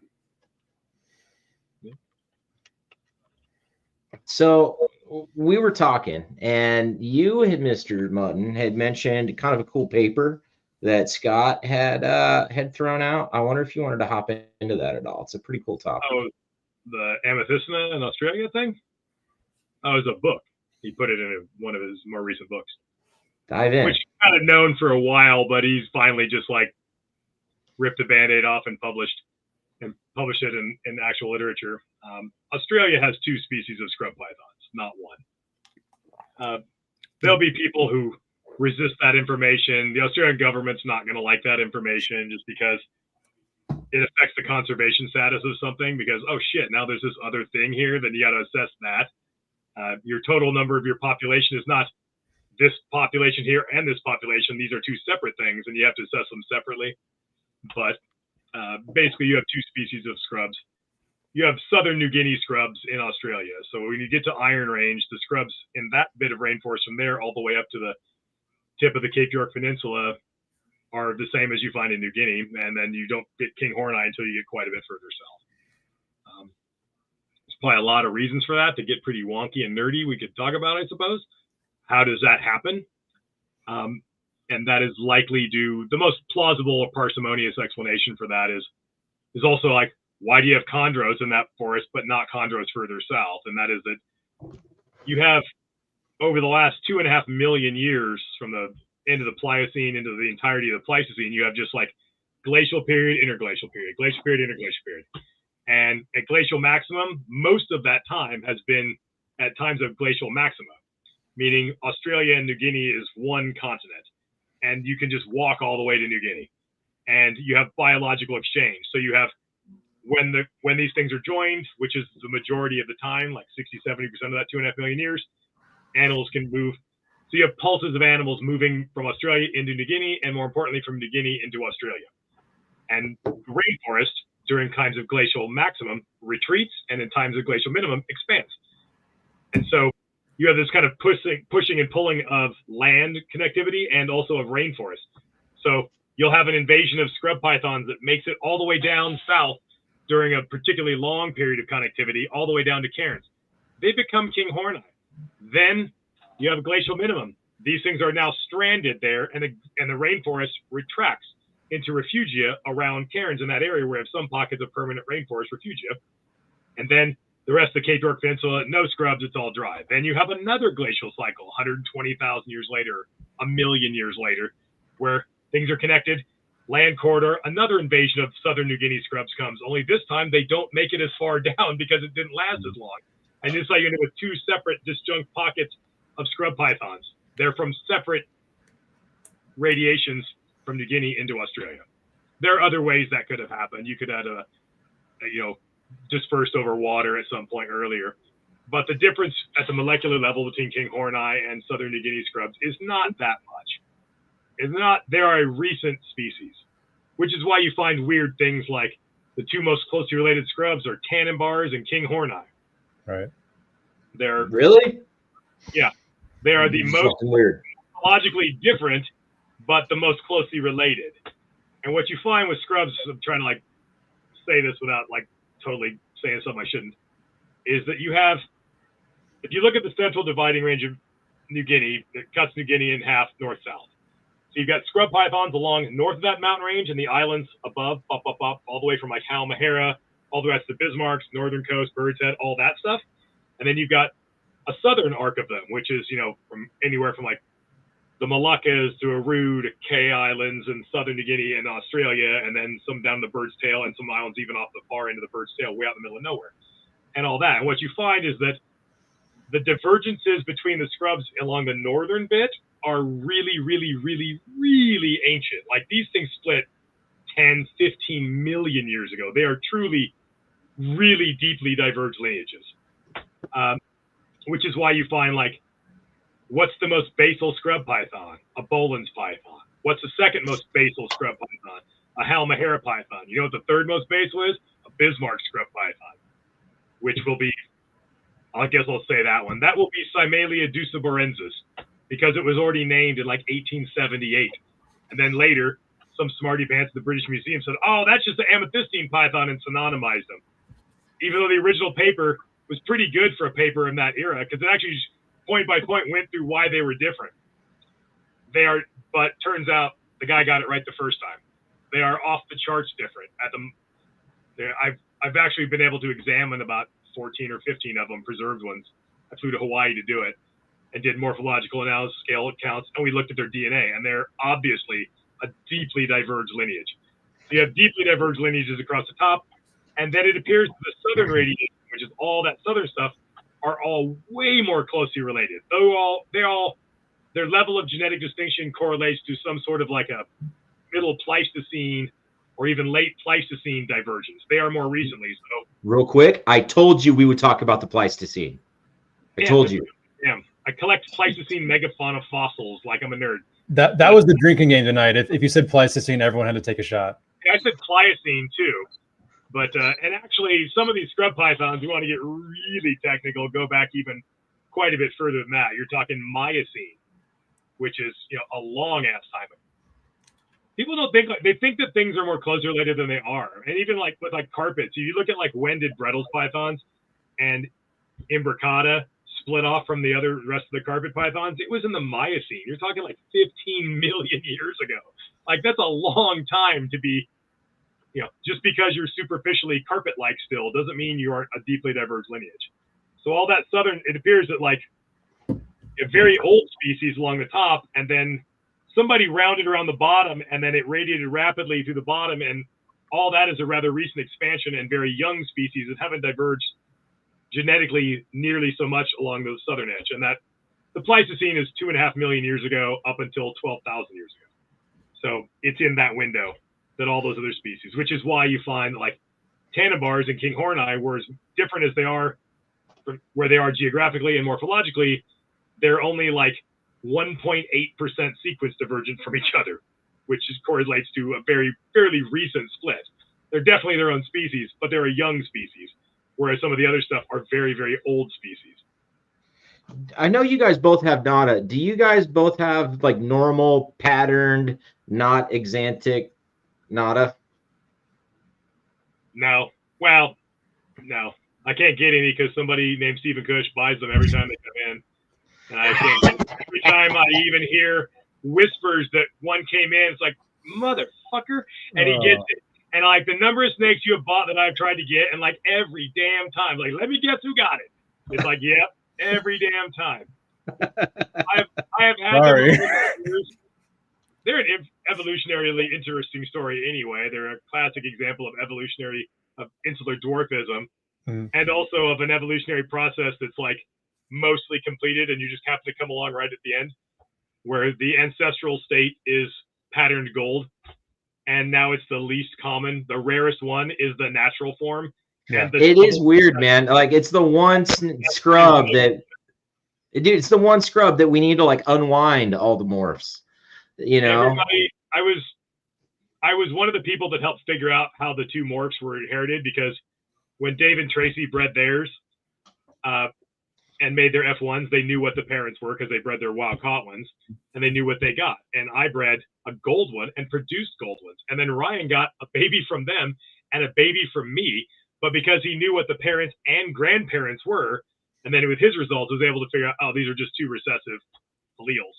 So it'd be like if a snowball was the most common thing in the wild and the normal one was the rarest, because it turns out when you are 95% deforested, it doesn't do you any good to be patterned well to fit into a tree because there ain't no trees.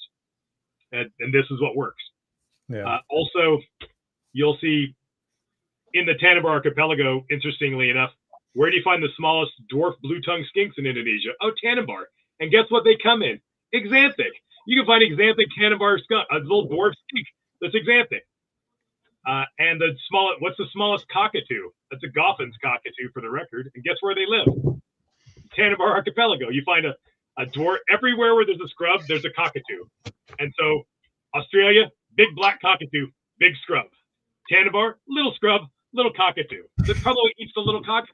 Like it's these things. It's like, you know, Moluccan pythons, Moluccan cockatoo. There's a cockatoo on every one of these islands. And yeah.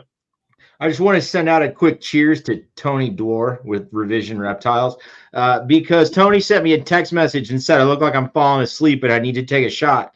So I love you, Tony. I listen to you. Hell yeah. But that's not true. I'm not asleep at all. I'm just listening. See, the whole reason I wanted to do this is I just wanted to like, I like to just be able to dig it out. You know what I mean? Like I want to just be able to go and like get all the fucking information. Because every time I call Nick, I'll talk about snakes for like 5 seconds, and then we get on these crazy long rants about things that have absolutely nothing to do with breeding pythons. So this was a really good excuse to like pin him down. For me, I've been doing this so long. What keeps me interested in it now is less about getting snakes to screw in plastic boxes, because I've gotten pretty good at that. It's more of these deeper sort of biological and scientific aspects of it that fascinate me now. How did this get to be here? When did that happen? Why does it look different here? Why does it look like this over here? And its relative looks like this over here, and when and why and how. That kind of stuff is what interests me most. So the scrub pythons are a really interesting group because they're so diverse. There's so many different forms in different places. And then it leads you like, well, how did these places get to be places? And it's like, and you start figuring out like the geological history of the region. And well, just directly to, I felt a little challenged when the Chondro paper came out and they said there's 4 species, and they made absolutely zero attempt to explain why there are 4 species of Chondros, like fucking nothing. Didn't even attempt to. Why is that? Why would there be 4 species in this little tiny place? And couldn't seem to figure it out. So I'm like, I'm gonna figure it out, and figured it out. And it's because the geologic and tectonic history of the region. New Guinea is basically like a 5-car pileup on the freeway. It is not a contiguous landmass. It only looks like one. It looks like this island right now. It's a collision of things. The everything south of the mountains in New Guinea is Australia. It's literally the leading edge of the Australian plate. The lowlands below, at times of glacial minimum, like now, are underwater, and at maximum, they're mostly exposed. It just, at this time, it's underwater, but it's super shallow. That's Australia. That's why there's tree kangaroos in southern New Guinea, and you get blue-tongued skinks, and you get all these Australian species, because it literally is Australia. Everything north of that, the northern coast, is mostly a series of a couple of different arcs of islands that are attached to the Pacific plate. So you have the Australian plate is drifting north, and it's colliding at a weird angle with the Pacific plate, which is rifting east to west. It's going this way, and Australia's coming up. So they're hitting like this and sliding past each other. So the Huon Peninsula, which has a bunch of endemic weird stuff going on, the Huon Peninsula was one of the Bismarck Islands attached to the Pacific plate. And eventually all the Bismarcks are going to smash into New Guinea. But the Huon Peninsula was an island in the Bismarck that has just already made landfall and smashed. That's why there's mountains at the interface where it hit. It pushes up mountains that then keeps its fauna largely separate. So the reason why you have all these different species is because they were already species living on islands that later smashed in together, and they maintain their separate identities after that collision happened.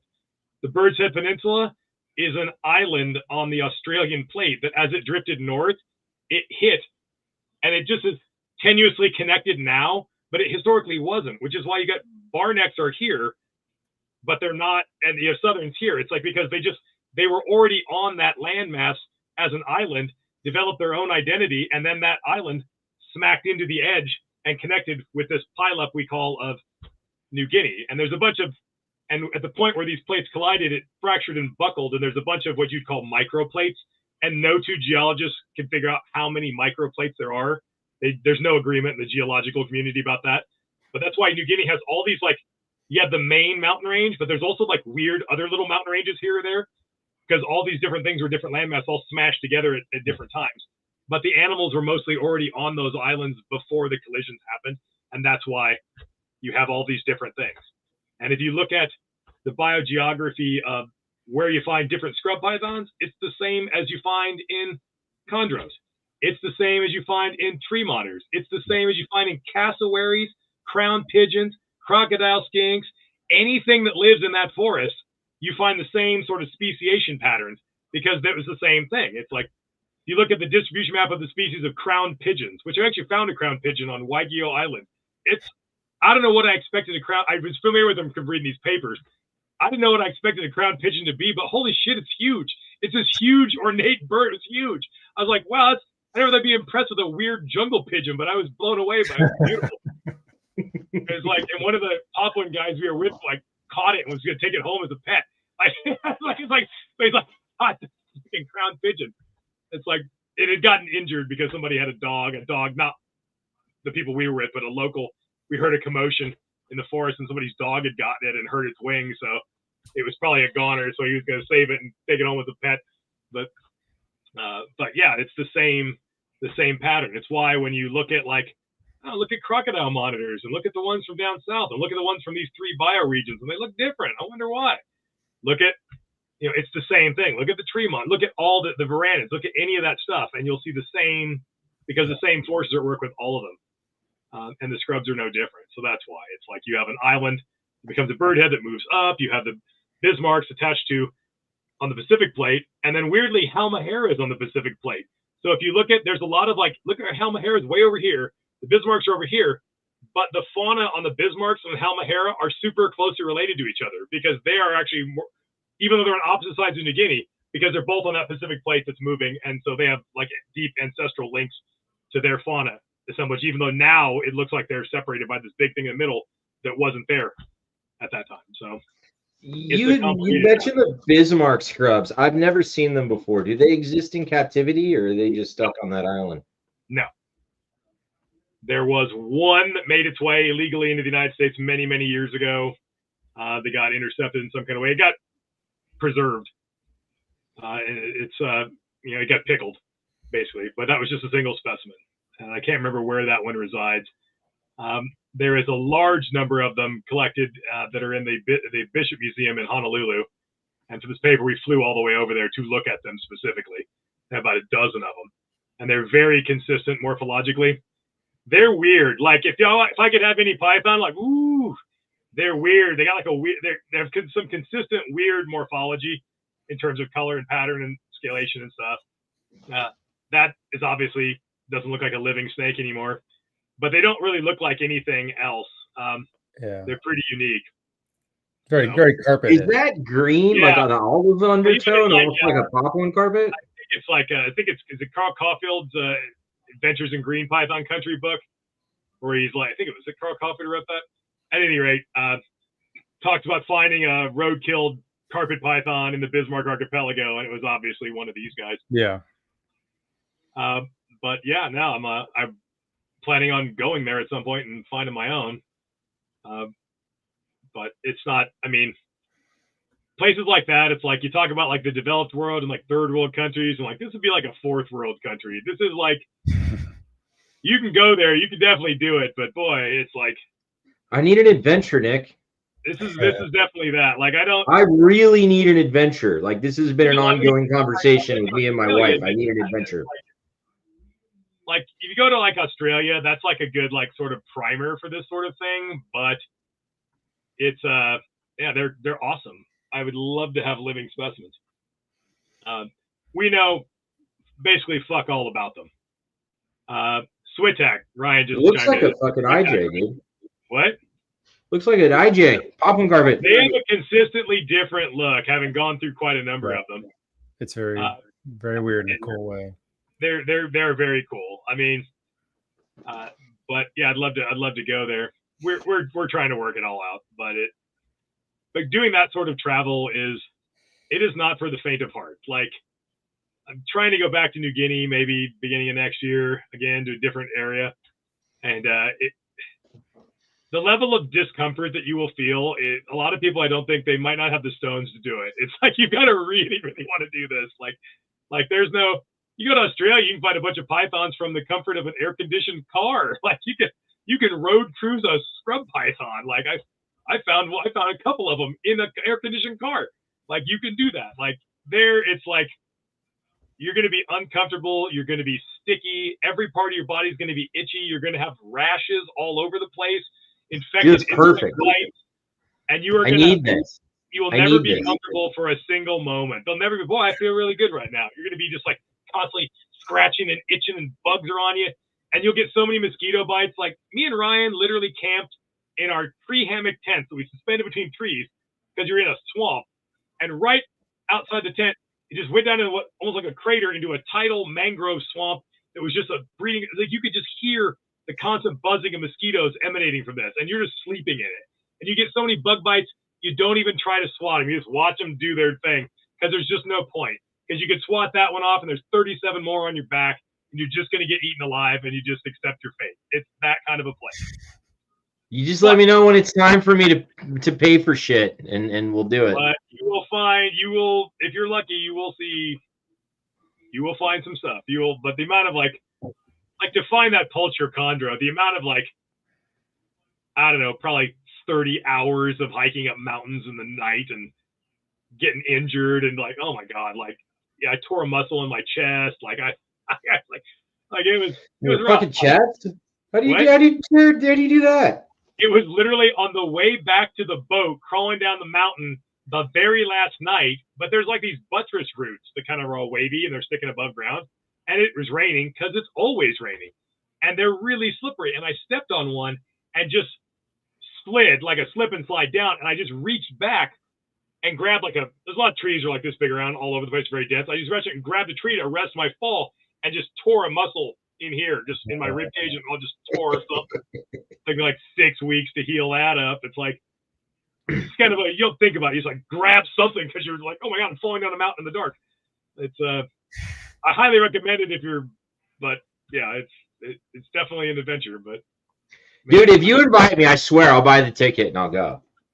These sorts of trips, it's like you can't take many people because there's no. Oh, if I'm not invited. That's what I'm hearing right now. No, I don't know. I don't know. It's not really up to me.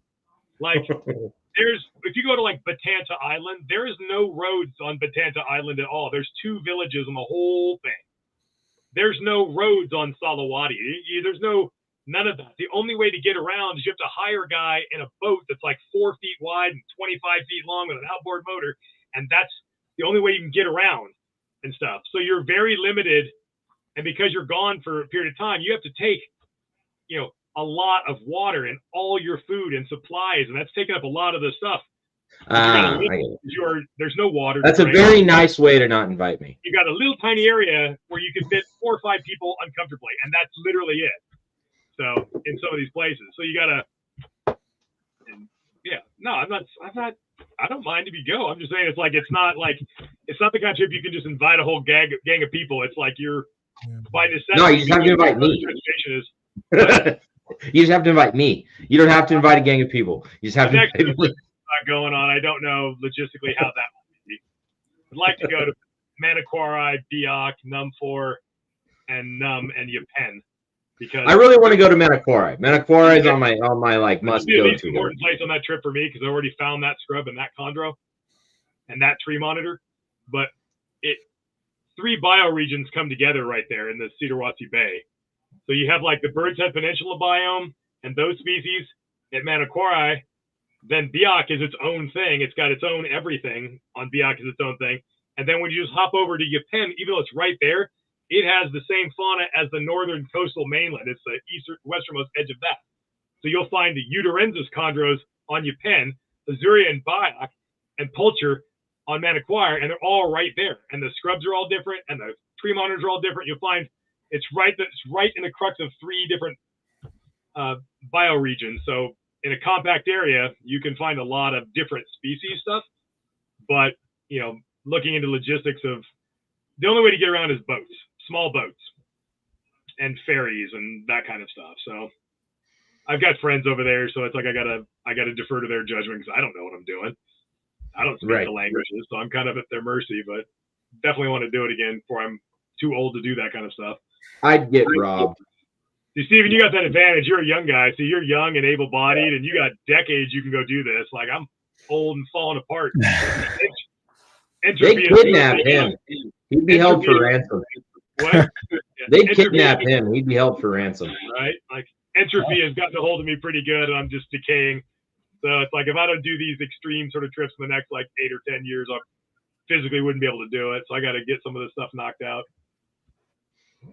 So, but yeah, makes sense. Highly recommend it if you ever get the chance. Have you made it to Australia yet, Stephen?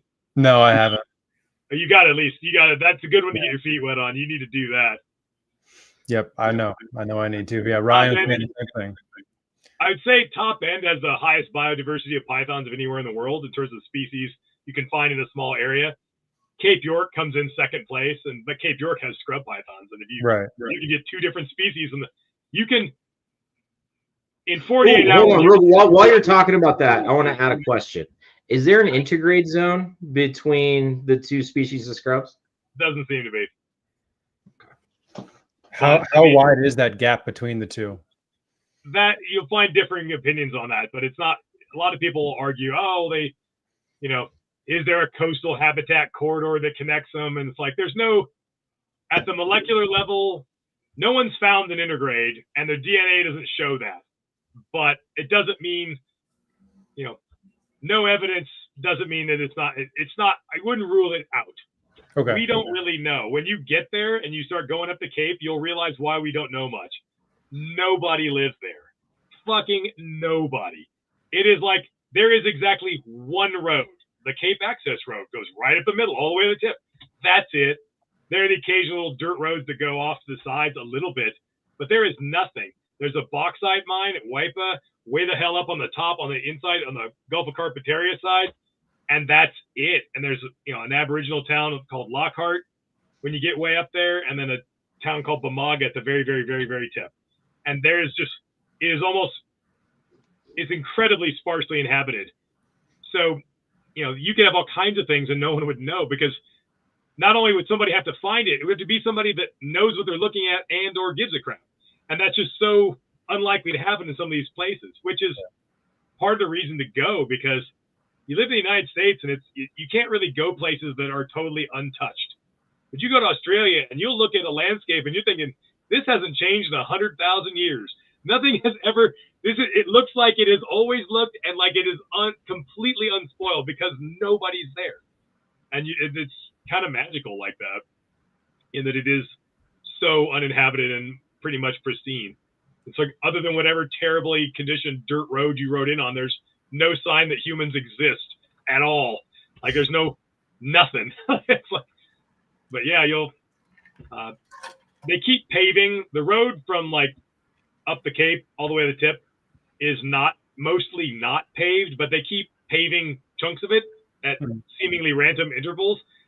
And as you're driving up on corrugated dirt roads, it's just like, and just about the time you're about ready to kill yourself because it's that bad, then you'll hit like a 10-mile stretch of paved road. I think they just space it out just enough to stop you from losing your fucking mind, and then it's right back to it again. It's so bad we blew a tire out. On the road was so bad we blew a tire out. Like it's bad. But they keep paving. I kind of wish they wouldn't, because it'll just mean more people will be able to go up the Cape, and then more people will go up the Cape, and then they'll just fuck things up, because that's what people do. When you get all the way to like Iron Range National Park and you go to places like Chili Beach and there's just nobody there, and it's the most beautiful thing you've ever seen.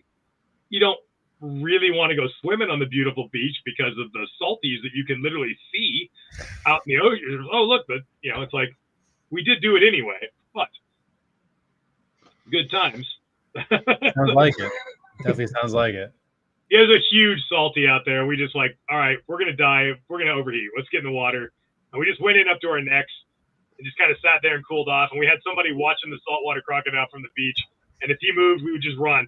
Figure, we can get out of here before he can get to us. And we just always had somebody taking turns watching him. And he never moved. But is the water like clear out there, or is it more like West Coast shape? It was pretty fantastic. It's one of those places like, this looks like a postcard. People think of like a tropical paradise. It's like, wow, it's absolutely stunning. And then you walk in and you can find chondros and scrub pythons and brown tree snakes and canopy monitors and all this crazy stuff right there. It's not. It's like, I don't want to say it's like 12 hours drive from Cairns or whatever. It's a slog, and not a fun drive, but you should do it. There are carpets in the dry areas just adjacent to the rainforest. There's Antaresia up there, water pythons, olive pythons, black-headed pythons in the drier areas, scrub pythons in the forest, chondros in the forest. It's something. And if you drive around, you would, if you go from Cairns on up there and back, I'd be real surprised if you didn't find a few scrub pythons. Pretty surprised if you didn't find some. No, that's absolutely on the list. It is a lot of fun. And it's kind of like, you find that stuff and you're just like, this natural sort of endorphin high. You're just like, I can't believe I just found a scrub python. It's the greatest thing you've ever experienced. It's like, I could imagine so. No, you got to just go do it. You'll have the time of your life. Well, I got to make it happen then. Just go do it. It's not that bad. It's like, you have to time things when you're going up the Cape, because the washes out basically. There's beyond a certain point, you really just can't go up anymore until the next year. So you got to go, you got to time it with that, but it's not too bad. Cool. Lots of fun. Now I want to go back now. It was like you're the salesman. Nick mentioned Uru. It made me think, Steven, dude, you hatched Uru scrubs, man. I did, man. I did. Congratulations. You're the first person in the U.S. to do that, right? Yeah, I believe so, to the best of my knowledge, everyone I've talked to. I'm old timer. I don't think anybody else has done it. I had the first ones that ever came in, and I bred them, and it was unfortunately my first experience with egg binding. Of all the things that had to get egg bound, it was that. Yeah. And ultimately, female didn't die, but she never did anything after that. It took about a year to get. She just like passed eggs a couple at a time over like a year. Every time she shit, a couple eggs came out. Every damn one of them was fertile too, because I'm a masochist. So I'm opening them up. Even look, there's an embryo in everything too. They're just she held them all. But this is I know where Brandon's going with this, but you had mentioned that your female was like of almost supernatural size. Like, How big was your female that went? She's like 11 feet long. Okay. Because mine was 7 and was an old wild-caught adult with an enormous head at 7 feet long. It was already, I got them, and this is back, you don't remember who Duncan McCrae was, do you? No. He used to run a company, an export company called CV Herpetofauna. Okay. That's who McCrae, the blue tree monitors, are named after. All right. He hasn't been around in a long time, but he used to be a big Indonesian exporter. So a lot of the first Halmaheras, a lot of these early scrub pythons, I had the first Womena scrubs that came in also. And because he was going and having people go out and get that stuff. But he got this group of Arus in, and I got like 3 or 4 of them or whatever. And you know they're adults when they all come in at exactly the same size. Like, what are the odds he found 5 6-foot juveniles that were nothing bigger, nothing smaller? They were all 6-foot snakes with big ass heads on them and big supraorbital ridges. They were obviously older animals. The female, when she went, was maybe a foot bigger, and you know, I put a little more weight on her, and she went, and she had 23 eggs. So usually you had like a handful of eggs from an 11-foot snake. It's like I had a little snake with got bound up with 23 fertile eggs. Insane. Yeah. At the time, it was obvious to me these are a small scrub, based on just like their body size and head body to body. You know, it's like, well, it's kind of like when you see it with chondros all the time, and there's reasons why I see it with chondros. They always come in as farm-bred subadults, which really means wild-caught, full-grown adults. But everybody thinks a chondro is supposed to be a certain size, and they're way wrong. They're way smaller than people think. So these wild-caught subadults are actually full-grown breeding adults, and they just call them subadults because that's what people expect size-wise. Their expectation of size. I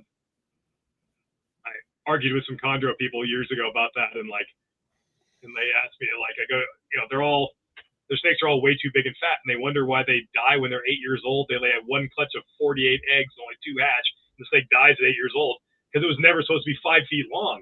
You insane? Like, it's a tiny little snake. One of them, I can't remember who, or I do remember who, but I will not, he will remain nameless, kind of challenges at a symposium, and he's like, well, have you ever bred one, whatever small? I'm like, yeah, I'd have. It's like, I bred a pair of Womena's chondros, which are now uterensis, and the female weighed 350 grams or something ridiculous, and the male weighed 247 grams. Result, 9 eggs, 100% fertility, 100% hatch. Snake went on to lay 3 or 4 clutches of eggs with good results every time. Ended up dying of cancer like a decade or more later, and even at the time of death was just under 500 grams. They're little tiny snakes. So that's why you only see farm-bred subadults. Let's go into this. Let's go into this. Dude, what's up with cancer and fucking pythons? Like, is it us? Are we doing this shit? Or do they get cancer just as much in the wild, or do they die first? I mean, like, what's the number one thing that kills you as a human? Cancer. That's a good point. Why would it be different for anything else? I don't know. I don't want to talk the whole time myself, but I mean, I've like my own hypothesis of this, but it's not based on much but anecdotal sort of observation. When you have a snake get cancer, it is almost always the same type of cancer. It's almost always gastric carcinoma. I've seen it so many times. I call it the death lump. Yeah, you've seen it. We've all seen it. And I had a Brisbane coastal that developed it, and I knew what it was cancer. And I gave it to a friend who is a vet tech and has access to imaging. And I said, look, the snake's not going to make it. I don't want you to treat it. You're not going to save it. It's going to die. I want you to euthanize, keep it alive, euthanize it once you get to the office. I want images. I want a full workup, and I want pathology. What the hell exactly is this? Because it keeps happening to everybody's snakes. And it's gastric carcinoma. It's basically stomach cancer. And my own theory of this is, and this fully, I could be way off, but it's worth at least considering, is that if you look at the way the GI tract in a python works, it is not a static size. Their digestive apparatus is not one size. It literally shrinks and withers up to conserve, and they redirect that blood flow away from their gut, and their gut shrinks to their organs. This is part of how they can go so long without eating. When they eat something, they redirect blood flow away from those other things back to their gut. Gut gets big. so that they can expand to accommodate a meal and break it down. So if your GI tract is doing this like a fucking accordion every time you eat, it's doing this. I tend to think that might have something to do with that pushing and pulling of the physical size of your gut may have something to do with why it's always stomach cancer. But it's not always. I know of at least one Bredl's python that had lung cancer, and I know of one carpet that had a kidney tumor. So it's not. There are other things too, but it is almost always the gastric carcinoma. Something Stephen and I have talked about is it maybe have something to do with the food that we're feeding them and what we're feeding the food. I have thought of that too, but it's like, how can you? There's almost no way you could devise an experiment to figure that out. Yeah. How would you do that? Like, and even if you could, it would require raising hundreds of animals under different foods for decades or something. You really realistically couldn't do it. But I would not be surprised if it's probably, this additive that you put in livestock feed that you're feeding your rodents is what it is, and it builds up and they can't clear it, and that's causing it, or something like that. But it would be really difficult. Unfortunately, the reality is we're just stuck dealing with it and losing animals periodically, and we'll probably never know why. But it's a thing for sure. It's probably the number one cause of death in my collection is cancer, and it's almost always that form of cancer. I just had an ivory jungle die of it. Well, I put it down. I don't fuck around anymore. It's like, when you know what it is, it's like it only ends one way. Yeah. And so it's, but yeah, it's I have a lot of snakes, but I lose at least one or two a year to cancer. And well, so let me ask you this: what would you equate a python dying of cancer at 2 years old to? I don't know. I have a theory on that, but again, it's not. I've learned over the years that, like, especially since I have some sort of, I don't know, notoriety or infamy or whatever in the hobby, that if I say something that's clearly speculation, and I say that, there's a certain percentage of people who are going to hear that and they're going to take it as gospel when they shouldn't. When it's like, this is mildly informed speculation. It's a hypothesis that might well be wrong. Yeah. But I have noticed that when you have animals get cancer, it is not a random selection of the snakes in your room of random sizes, ages, and sexes. It is overwhelmingly, in my collection, young adult males.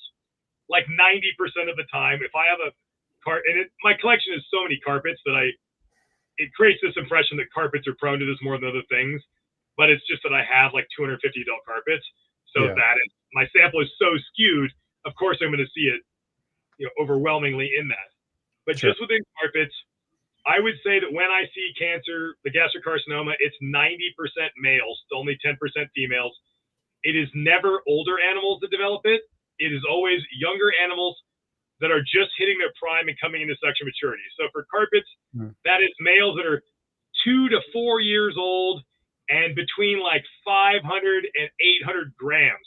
They're just entering sexual maturity, and then they get cancer. And my only thing I can think is, like, they have hormones. I don't know if they have testosterone, but they'll have a testosterone analog. It might not be testosterone in the form that we have it as humans, but they'll have some sort of analogous hormone. And what happens at sexual maturity for everything that ramps up that mass, you get a massive increase in that hormone. In humans, it's testosterone right at that time. It's just that's the time when they're most susceptible to getting cancer. And is there a correlation between whatever their male sex hormone is ramping up production at that time, and that makes them vulnerable to this type of cancer? Because I'm not kidding. The number of males I have raised up, and then just as they're knocking on the door, hey, ready to go for this breeding season, you see the lump, and they die at 2 years old, 3 years old. The one that I just put down the other day was a 6-year-old female, which is weird. It wasn't, but it's like maybe only 10% of the time it's females. I have never seen cancer in a male that was older than like 6 years old. If they make it past that point, they live forever. I've got 20-year-old male carpets that still breed just fine. They're not any bigger. They're still 800 grams. But if they live past that initial ramp-up stage coming into that first couple of years, they never seem to get it. It's always young animals heading into their sexual maturity, right in their prime, and then it hits them. So I don't know. I've not seen that cancer in a scrub python, but the numbers are you know, I have. 250 adults to like 15 I adults. lost a bar neck to it. I have. I don't doubt that you would. I mean, I've not. I've seen it in a few other species. I've seen it in chondros. I've seen it in one Antaresia one time, but it's, you know, I don't know. So, do you have any? This is one of those things that, like, man, I've sacrificed a few animals to try to solve some of this stuff, because the other thing you see in carpets a fair bit, I think it might just be that because it's easier to see in a slender snake, is the pericardial effusion, where you get a increasing buildup of fluid in the pericardial sac that cushions the heart, and it kind of looks like the heart's swollen, but it's actually a fluid buildup. Oh, I fucking hate that. I've had that happen multiple times. Yeah, I've seen it a bunch of times. I've had babies hatch like that. And you can see the fucking heartbeat in the lump. Yeah, it's like boom, boom, it's not the heart. It's the heart exists in the pericardial sac that's filled with a fluid that cushions the heart as it beats, and it's that buildup of fluid. This same condition affects dogs and cats and people, and there's treatments for humans. They'll fix you right up if you have that. But there's no treatment if you're a python, because no one's ever tried. So, I mean, but again, I've got it diagnosed, and it's like, but it's difficult to pass a hypodermic needle in there into the pericardial sac without nicking the heart and draw fluid out. You know, this kind of stuff. But, you know, when that's happened to me, they've usually died during a shed, and the shed doesn't make it over the lump. I had a super zebra that just died while I was in New Guinea. I don't know what happened. I had a male in there to breed with her. She developed that at 1 year old, and I just kept her because, and I didn't raise her fast. I didn't know what to do with her. I couldn't sell her, but she was otherwise healthy and eating fine. It wasn't that bad.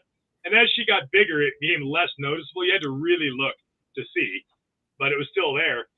And she actually laid a clutch the year before, but it went to shit. Only one egg hatched, and the baby was all kind of neurologically tweaked out and never ate and croaked. And but she bounced right back. I had the male in there, and she just dropped dead. I assume that probably had something to do with it, but I don't know. But she lived like that for 7 years, so it's not an immediate death sentence. That one that was a different one I had. That I actually drained the fluid with a hypodermic needle and very carefully got in there and drew out, like, just with the tip of it. And the second it pierced the pericardial sac, a jet of clear fluid just shot out like it was under pressure. But then, how long did it take for it to come back? I aborted very quickly because the squirt of clear fluid came out, and then a drop of blood, meaning I probably touched the heart muscle itself, and I just like chickened out and stopped. And I never tried to do it again. So that animal went on to live. I gave it to a local friend, and, you know, I don't know how long it lived, at least 5 additional years. But then I kind of lost touch with that, you know, lost contact with that particular friend. So I don't really know what it ultimately, I assume it's not alive anymore. It's a long time ago, but it lived at least another 5 years. But it wasn't my house. I don't really know how severe it looked after that point. But again, it's like, you know what? You're never going to figure out how to solve these problems if somebody doesn't try. You know what the treatment is? If your dog gets it, they get in there and drain it out. That's exactly what they're going to do. They're going to get in there and drain it out, and reduce the pressure it puts on the heart. So, don't know.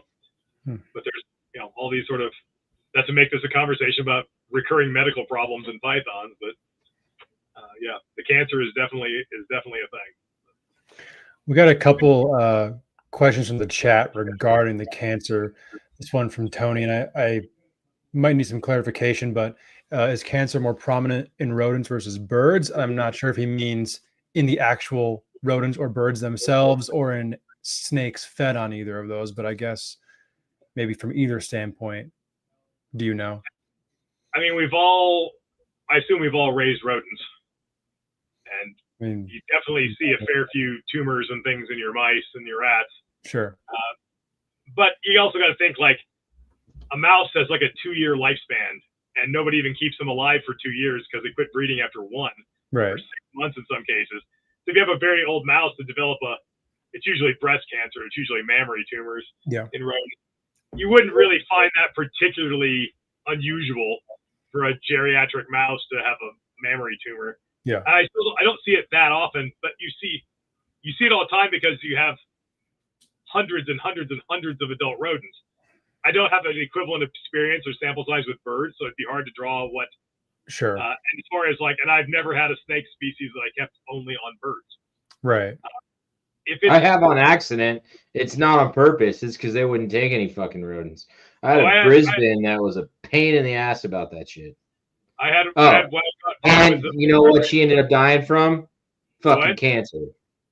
The one that only ate chickens? Yep. She ate nothing but birds for like 4 years, died of cancer. I do not know. Like, I would not be surprised in the least if it was like something they're putting in the feed, you're feeding your feeder rodents, and it's like they can't clear it up. Their bodies can't process or clear it, and it slowly builds up and causes cancer.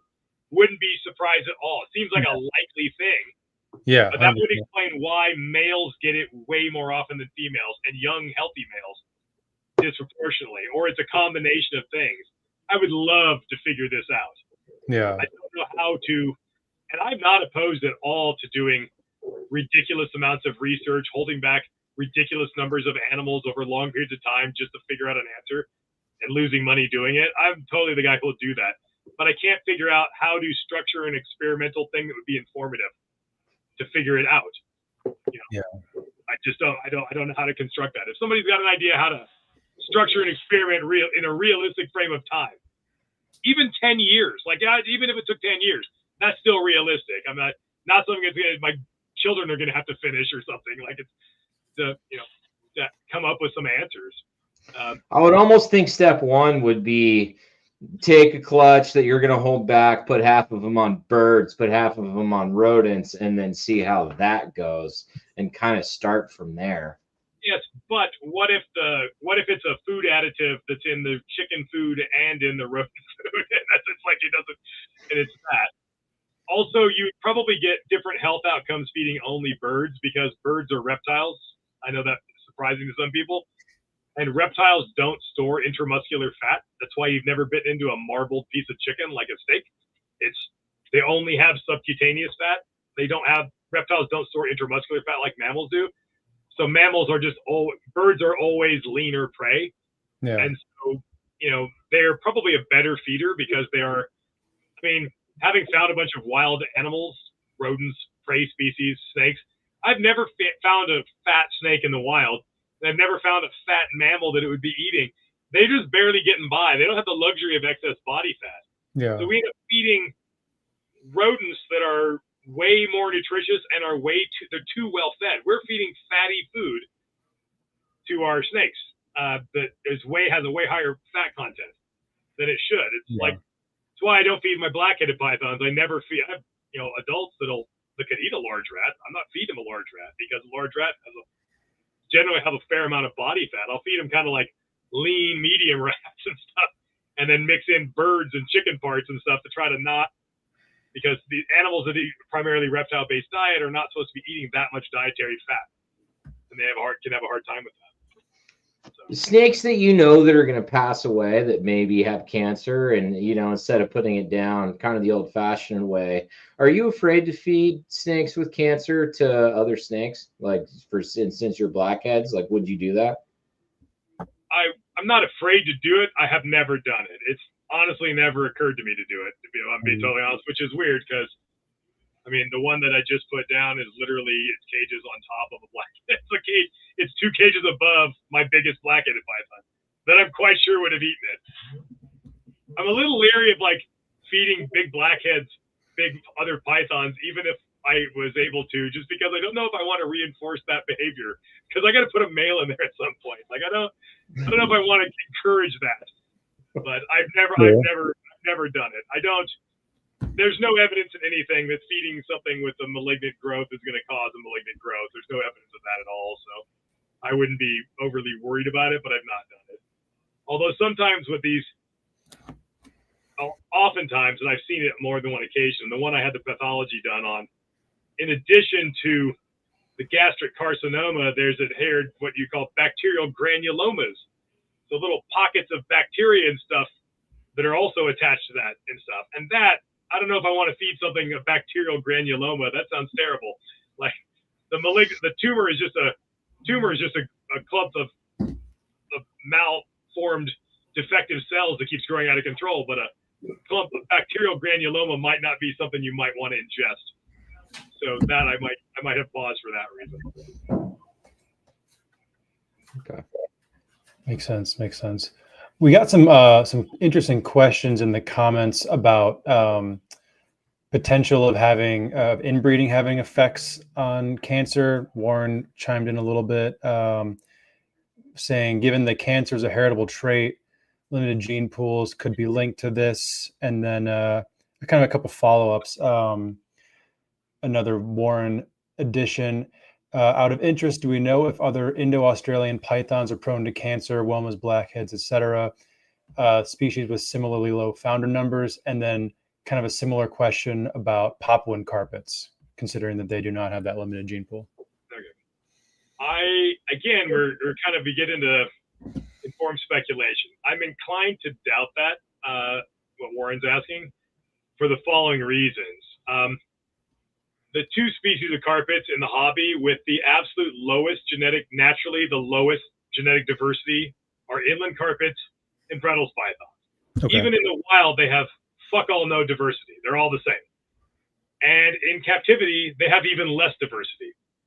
And I've never seen the cancer in a Brettles python or in an inland carpet.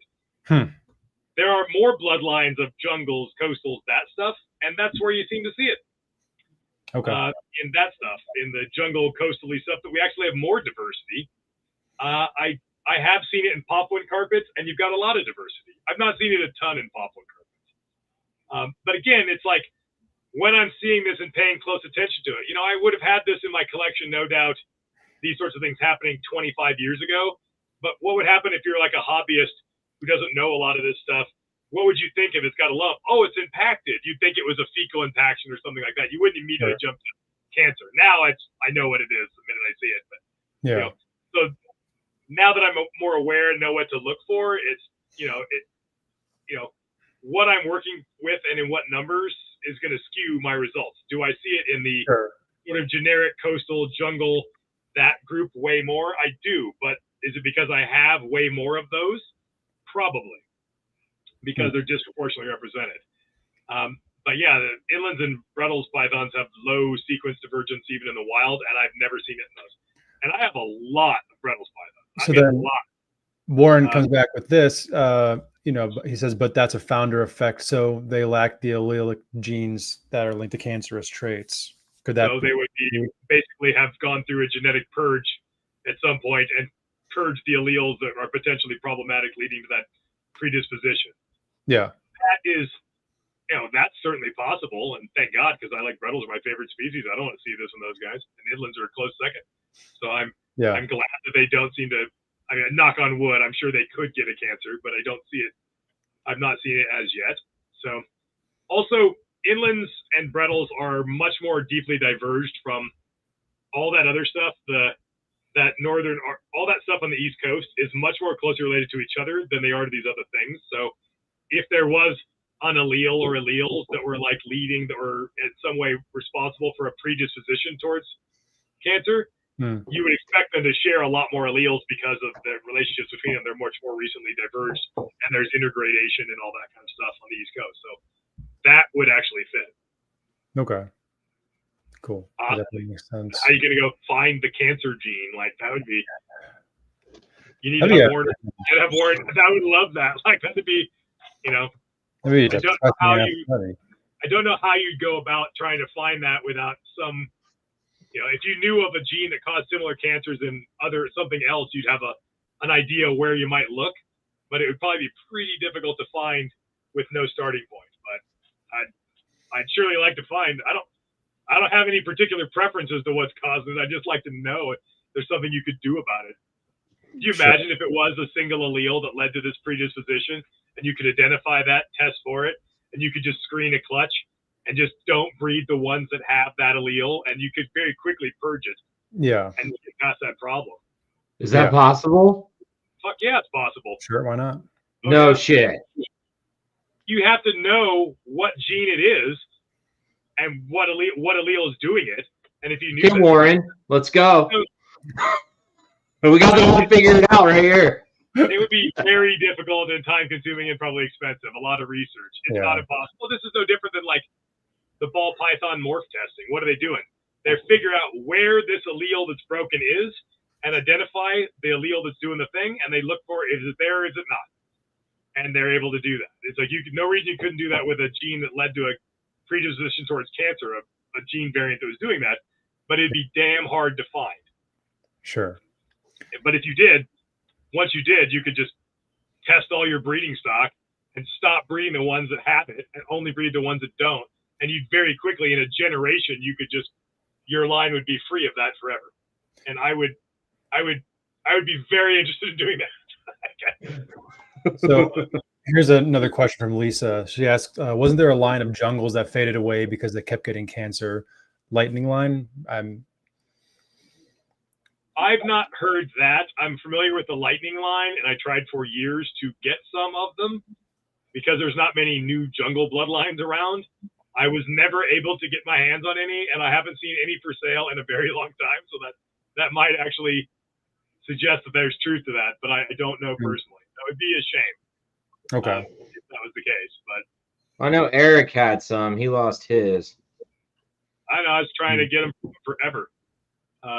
Really wanted to get, there's so little genetic diversity in some of these species, and so if there's a chance to get even any new blood, I mean, you got to try to get it. And so yeah, I don't know. I think that line might just be extinct now. Well, then maybe for the best if they were weak, unfortunately. Yeah, this is the first I'm hearing of them dying out because they all kept getting cancer. I've never heard that. I just noticed that I haven't heard a peep about any, I don't know of a single living specimen, and haven't heard hide nor hair of any of them in quite some time. Wow. So, which would be a shame, but that's the problem with a limited gene pool, is that if there is something bad in there, you're fine as long as there's nothing really bad in there. But boy, when you get down to just with that little diversity, if there's something deleterious in there, you're going to get a lot of animals that get a double dose of something that ain't working right. You got problems. Yeah. So kind of a follow up from Tony. Is this a problem in Australia as well, or is our founder stock potentially just what the issue is here? I don't know. Again, this falls under what we started out talking about. People don't talk about the stuff that goes bad. Sure. Something goes awesome, 100% chance they're going to tell everybody. Something your snake guy's a cancer, 90% chance they're not going to tell you, because it's, if everybody was honest about sharing the good and the bad, I think a lot of people would feel a bit better about what they're doing, because you realize that like even guys like us that are, I guess, objectively fairly successful at what we're doing, we fuck up all the time. Sure. Animals die, they get bound up, shit happens. It's not always roses. And even no matter how good you seemingly on the outside and successful you might appear to be, there's a ton of stuff that doesn't go the way you want it to go. And there's no shortage of tragedy and heartbreak along the way. And I think people they should hear that, because it's like, yeah, maybe you didn't screw up. It's like sometimes it just falls under that umbrella of shit happens, and you're never going to know what happened. It doesn't mean you blew it. Right. You don't, a lot of this stuff is almost unknowable in realistic terms. So I don't know. As far as what Tony's saying about is our gene pool handicapped to start, I don't know. I mean, if you look at some of these things, look at like Lazic line Brettles pythons. We are now 30 years into that. 30 years into a species that started with a group of siblings. And no problems. They're healthy as horses. They all do great. No inbreeding depression. No nothing. 3 decades later. And the only weird thing is that 2 recessive morphs popped out. That's it. This would dovetail with what Warren said about founder effect. If you have a population that is bottlenecked, you will go through a genetic purge. And if you make it out the other side of that, any animals that had unhealthy genes didn't make it.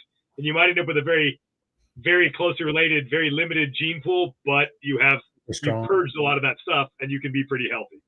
Yeah. Warren echoed that sentiment.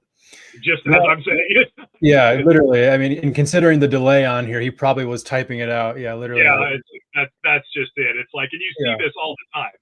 Otherwise, I'm always arguing with people about the people harping on inbreeding. Oh, it's so terrible. Why are you breeding these things are related? It's like, it's like you realize like everything on Earth is related. Every human is related. We all have one maternal and one paternal ancestor at different times. Like human beings almost went extinct, not once, but twice. We went through a bottleneck and humanity almost got extinguished once. Once as Homo sapiens circa 120,000 years ago, and once about 1.5 million years ago in our Erectus ancestors. We've almost been bit the dust a couple of times, and in both times we made it through, but you have this bottleneck. It's just why no matter what humans look like anywhere in the world, there's that 2 shits difference genetically. Right. We're all the same at a genetic level because of this bottleneck. And there seems to be 8 billion of us, literally. We're doing fine. If inbreeding was always a disaster, you would have no island species at all. Do you think like a group of 1,000 unrelated individuals showed up on some small island to start a very genetically diverse founding population? No, it's a couple at best. And if they make it through the purge, you can, over time, if you last long enough, genetic diversity can return. There's just a paper published, I think, last year on the last surviving mammoths in the world. We're on Wrangel Island, north of Siberia. And they didn't die out until about 2,700 years ago. So you can literally, it was like the early Roman Republic, there were still woolly mammoths, even then, on an isolated island of Siberia. And they were able to find out that, like, this started with an effective population of like 10 animals. 10 adult breeders. That's it. Founded a population that lasted for 6,000 years. And in the end went extinct, not because of inbreeding. Yeah. You can see because there's bones laying all over the ground, and you get DNA because it's perfect for DNA preservation, that like they went through a bottleneck, got super inbred as you would expect, got up to a population of about 300 adults and stayed that way for 6,000 years. And by the end, they were more genetically diverse than they were initially. Genetic drift has occurred, and you started getting a little bit more diversity over that long period of time, and then they bit the dust for some other reason, disease or whatever. But so it's not always the end of the world. It's probably not ideal. If I could get a ton of unrelated animals, I totally would. But I mean, what are you going to do? Not work with the things you like because you can't get unrelated ones? It's like you do the best you can with a limited resource. Do the best you can with what you can get, and manage it as best you can. And that's all we can do. Yeah, and you know, Warren makes a good point here. Essentially, comparing natural inbreeding to captive inbreeding is that what we're selecting for are the ones that are visually appealing, as opposed to the ones that are going to be the most genetically strong. But so I guess then on that point, this could be a good topic to go down. Do you think that there are ways that we can mimic that in captivity? Is it just as easy as like selecting for the best feeders, or what do you think we can do to kind of bridge that gap between? I don't know that we can, strictly speaking, in the sense that nature, okay, you have this super inbred population and it's going through its genetic purge years, and unhealthy animals with bad genes, the reason why they're not reproducing is because they're dying, because nature is cruel. And if you are not the fittest of the fit, something eats you, you die, you get sick, because life is fucking hard. And if you're not up to the job genetically, you don't survive. But what do we do in captivity? We make it easy. We coddle them. You don't got to be a good hunter. We'll just hand you a dead rat. You don't got to be good at finding the right temperature. We'll make that just perfect for you. You don't got to worry about getting eaten by a bird or a big lizard. We'll just kick predators out. So we remove all the selection pressure that would prune out the animals that can't hack it. So they all just make it. So we're probably, it's like I don't know how we could do that in captivity. And we do. We select for dumb stuff. Bright colors and mutants. And we select, Jesus Christ, our hobby is obsessed with selection for broken genes. Yeah. We keep aggressively selecting for broken snakes. What is a morph? A morph is a gene that isn't doing its job right. It's fucking broken. And I got a news flash for people. It's like genes don't just do one thing. That gene does some aspect of color and pattern, makes some alternate color and pattern variation. But that gene is probably also responsible for other things that don't have anything to do with color and pattern at all. And when it's not doing it, if it's broken, it's not just not doing its color and pattern job correctly. It's not doing any of its jobs correctly, which is why you get morphs that have baggage. Look at like super zebra jungle carpet. Why is the tail fucked up? It's a pattern mutation. It removes the pattern. But that gene also has a role in the development of tail vertebrae. even though you think of it as a color pattern gene, what's it doing? Why is it affecting the shape and the taper of the tail? Because it is. Look at a cinnamon ball python. Oh, it's a melanistic morph. It hyperpigments. Also changes the shape of the snout and the skull bones. Yeah. Or a super motley boa. Oh, it's a patternless black boa. It fucks up their skeleton. Why are these? It's not doing one. Doesn't that give them like an underbite? What? Doesn't that give them like an underbite? Sometimes in the ball python versions. I'm just saying, like, when you obsessively select for genetically unfit snakes, and then it's not enough to do that. Then we obsess about stacking broken genes on top of broken genes. And look, if you have the largest section of the hobby is ball pythons, and it's an entire section of the hobby that's devoted to, it's a contest to stack who can stack the most broken genes into one animal, who can make the most genetically defective animal possible, and then wonder why there might be problems sometimes. It's like we're kind of going the wrong direction.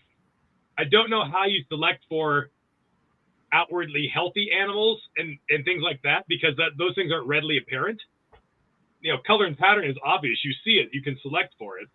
But yeah, we kind of, if anything, are doing the exact opposite of that. We hold things back for the trivial, and not for. I think that's one of the draws to scrub pythons is there's just not that much of that going around.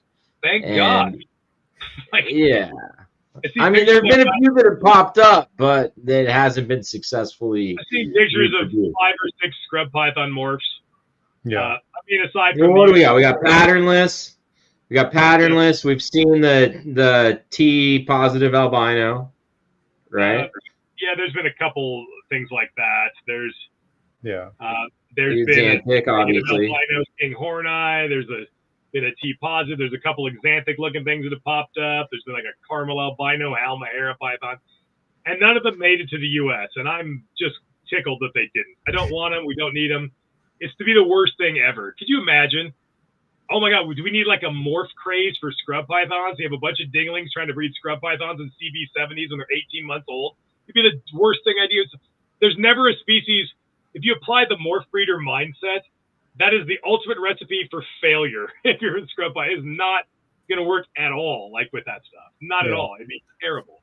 Well, then wouldn't that just be a natural barrier to a morph craze not being super problematic in scrub pythons? Maybe. I don't know. Like I just would hate to see it go like that. Like I mean. Oh, but let's be honest. If we got an albino available in the United States and you have an opportunity to buy it, you're probably going to buy it, right? I'm not as likely to as you might think, honestly, depending on what it is. Like, Stephen to buy it first. You won't be able to. You'll notice how many T-positive albino white-lip pythons I've not bought, and they've been around for over a decade, because it's probably a terrible. I mean, it's just not a species that's going to go with that sort of mindset, and I don't want to. I'm less and less enamored of morphs every year. The older I get, the more I appreciate the natural beauty. Does a scrub python need a morph to be pretty or interesting? Fuck no. They're gorgeous, and there's a bunch of different ones, and they're really variable. Just look at bar necks. Just within bar necks, look at the extremes of what's possible out of the wild from different places. It's crazy how like nearly patternless to like super heavy black bands and everything in between. They don't need a morph. Look at southerns. They're the most variable of all. You can always tell what a scrub is, and if you can't tell what it is, it's always a southern, isn't it? It's like I can always tell you, it's like that's from here, that's from here, that's from here, that's from here. And if it's something weird and you never see them for, it's a weird southern. Like it's like they're really variable. Without that big range, they don't need morphs. Like I don't know. Here's a question. Here's a good one. Here's a good one. You ready? Are Highland Southerns or are they Highlands? No.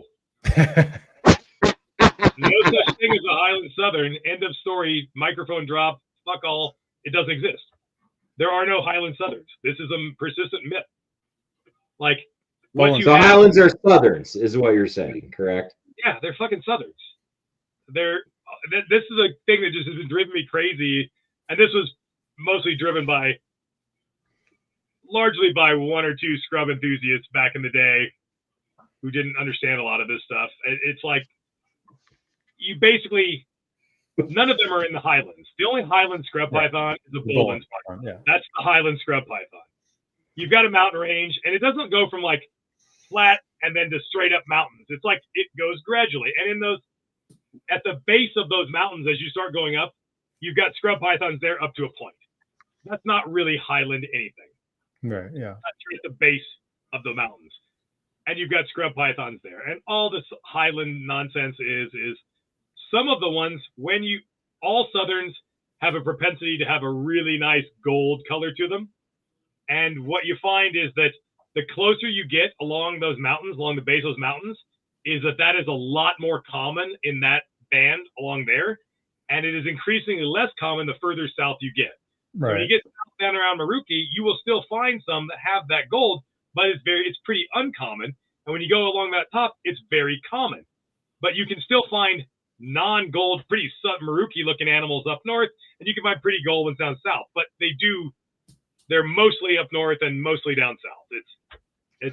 Do you contribute it to like a jungle type versus coastal type kind of a thing? It's probably just something where this color configuration provides some survival benefit in this this area and less further south for whatever reason. I couldn't speculate on what that would be, but it's probably just that.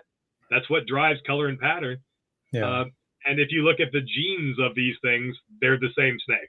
There isn't two shits difference between a Tanamera and a Maruki or any of it. It's all the same snake. Yeah. They might be distinctly different looking on average, but I've had a good handful of Tanameras, and some of them were like, wow, that's gorgeous. And some would say, that's just this Maruki. And they came in the same box with the same person, the same day, and the same shipment out of Indonesia. Same exact size. Like, they're not all like that. And then sometimes you get that look down south too. So but it does seem to correlate positively as you get closer to those foothills and all that. You get it more commonly and less commonly when you get to this further south. But that's all it is. And for some reason, this mythology around the southern highland animals is sprung up. They exist. It's a thing, but it's not really a highland animal. It's not really as unique as you think it is. It's not genetically distinct. They're pretty. I mean, I get why people would want them. Some of them are pretty freaking gorgeous, whether that's your oxables or any of that other stuff. Some of them are really, really, really pretty animals, but they're not genetically distinct entities because you have contiguous distribution throughout all that. There's no barriers to gene flow or anything. Right. It's like a clinal variation as you go north. So I guess then from a functional captivity standpoint, what would your approach be to breeding the southern scrub pythons? Just trying to match phenotypes as well as you can, or just kind of having fun with it, doing whatever you feel like? I don't know. Like, I would prefer to have animals from the same place as close to the best of my ability. I would rather breed two highland ones to each other than a highland to a Maruki. It's still the same snake, but, like with anything, the closer I can get to locality or regional localities, the more that makes it interesting to me. I don't think it's necessarily wrong to mix them, but I would rather breed two ugly Marukis together than to breed a Maruki to a really nice highland. I'd rather, I don't think any scrubs are ugly. The worst one I ever saw was beautiful. I don't think they come in the highland / like Oscable stuff. It's pretty like that. I mean, why wouldn't you want to breed those two things together purely for selective breeding and just, line breeding to make a prettier thing? Like, if you have this gorgeous animal with this like orange kind of like on the side, like, why wouldn't you want to make more of that? I feel like if you're going to breed, something beautiful, that's like just a really nice looking highland to a, Maruki, you're backstepping. Like, that's the opposite of selective breeding. You know what I mean? I sometimes wonder if we go too far with selective breeding, and I'm a person that does a ton of selective breeding. At some point, you've just made a morph, because you don't even look at jungle carpet pythons. They don't even resemble their wild ancestors. They don't look like they are basically a morph. We've gone so long for 30 some odd years, for almost 40 years now. Now, oh my God, it is 40 years of breeding with one singular focus: yellow, yellow, yellow. The only thing that matters is yellow. You originally would have had all these different looks of wild jungle carpets, and those looks were represented in the founding stock in the U.S., and none of those looks exist. The most common jungle carpet look is like a black and gold and brown snake, which is like yellowy gold bands edged in black, and then the background isn't solid black. It fades to brown in the middle. It's a 3-color jungle carpet, not a 2-color. You ever seen one? Fuck no, you haven't, because we selectively bred them out of existence because it was all about black and yellow. We don't want that. Well, Palmerston's. The natural thing you could imagine doesn't even exist because we expunged it by a selective breeding. I'm actually trying to breed brown back into jungle carpets. I'm trying to revert back. I have some tullies that have a little bit of that brown. I'm trying to refine brown to make a black, yellow, brown snake. I think they're beautiful. You know, and I'm bored with making black and yellow snakes. So I'm like, yeah, I was gonna say, very bored to do that. It's very bored. Dude, if you're breeding the same thing to make, you know how many yellow and black, bright yellow and black jungles I've made in 30 years? It's a fucking lot. Like, and you know what? They haven't gotten any better in 30 years. The ones in 30 years ago were just as bright yellow and black as the ones you make today. Because, fun fact, it's impossible for them to get any better. Because you can only be so black, and it's called black. And you can only be so yellow. Like, what do you think you're going to get brighter yellow? You just glow in the dark and be bioluminescent. You can only be so yellow, and you can only be so black. And the maximum allowable amount of black and the maximum amount of yellow was achieved in the early 1990s. And it okay, but hold on. I'm gonna play with you a little bit on this because we've got the 70% yellow, 30% black. Like, you can really, I mean, you can. Animals that is still being done, and if we can take the mud out of that, because right now I know it can get a little bit muddy, but if we can clean that up. The number of 70-30 pure jungles that I've seen is fucking zero. I've seen some mutts that were a lot of jungle blood in them that were like that. I don't think I've ever. I have one in my rack right here. 70% yellow. Yeah, Martin Roseman produced it. It's fucking nice, and it's not a mutt. It's one, even if it exists, that's one snake in 40 years. Like, I don't, and as far as you'll see a positive correlation between the width of the yellow bands and the amount of black crud they get in those bands. That's what I'm trying to, that would be, you could fix that.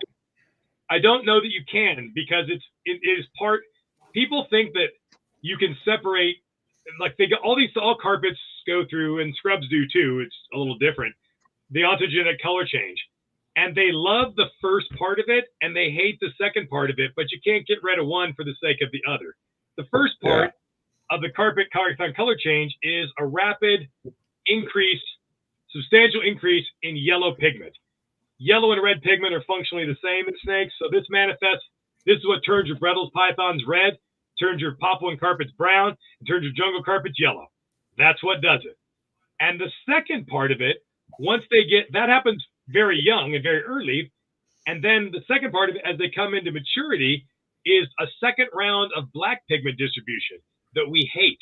This causes the thickening of the widening of the black bands on a Bredl's python, the black outlines on the Papuan carpet python, and you guessed it, the black schmutz that you get all over your jungle carpet. It's a natural thing.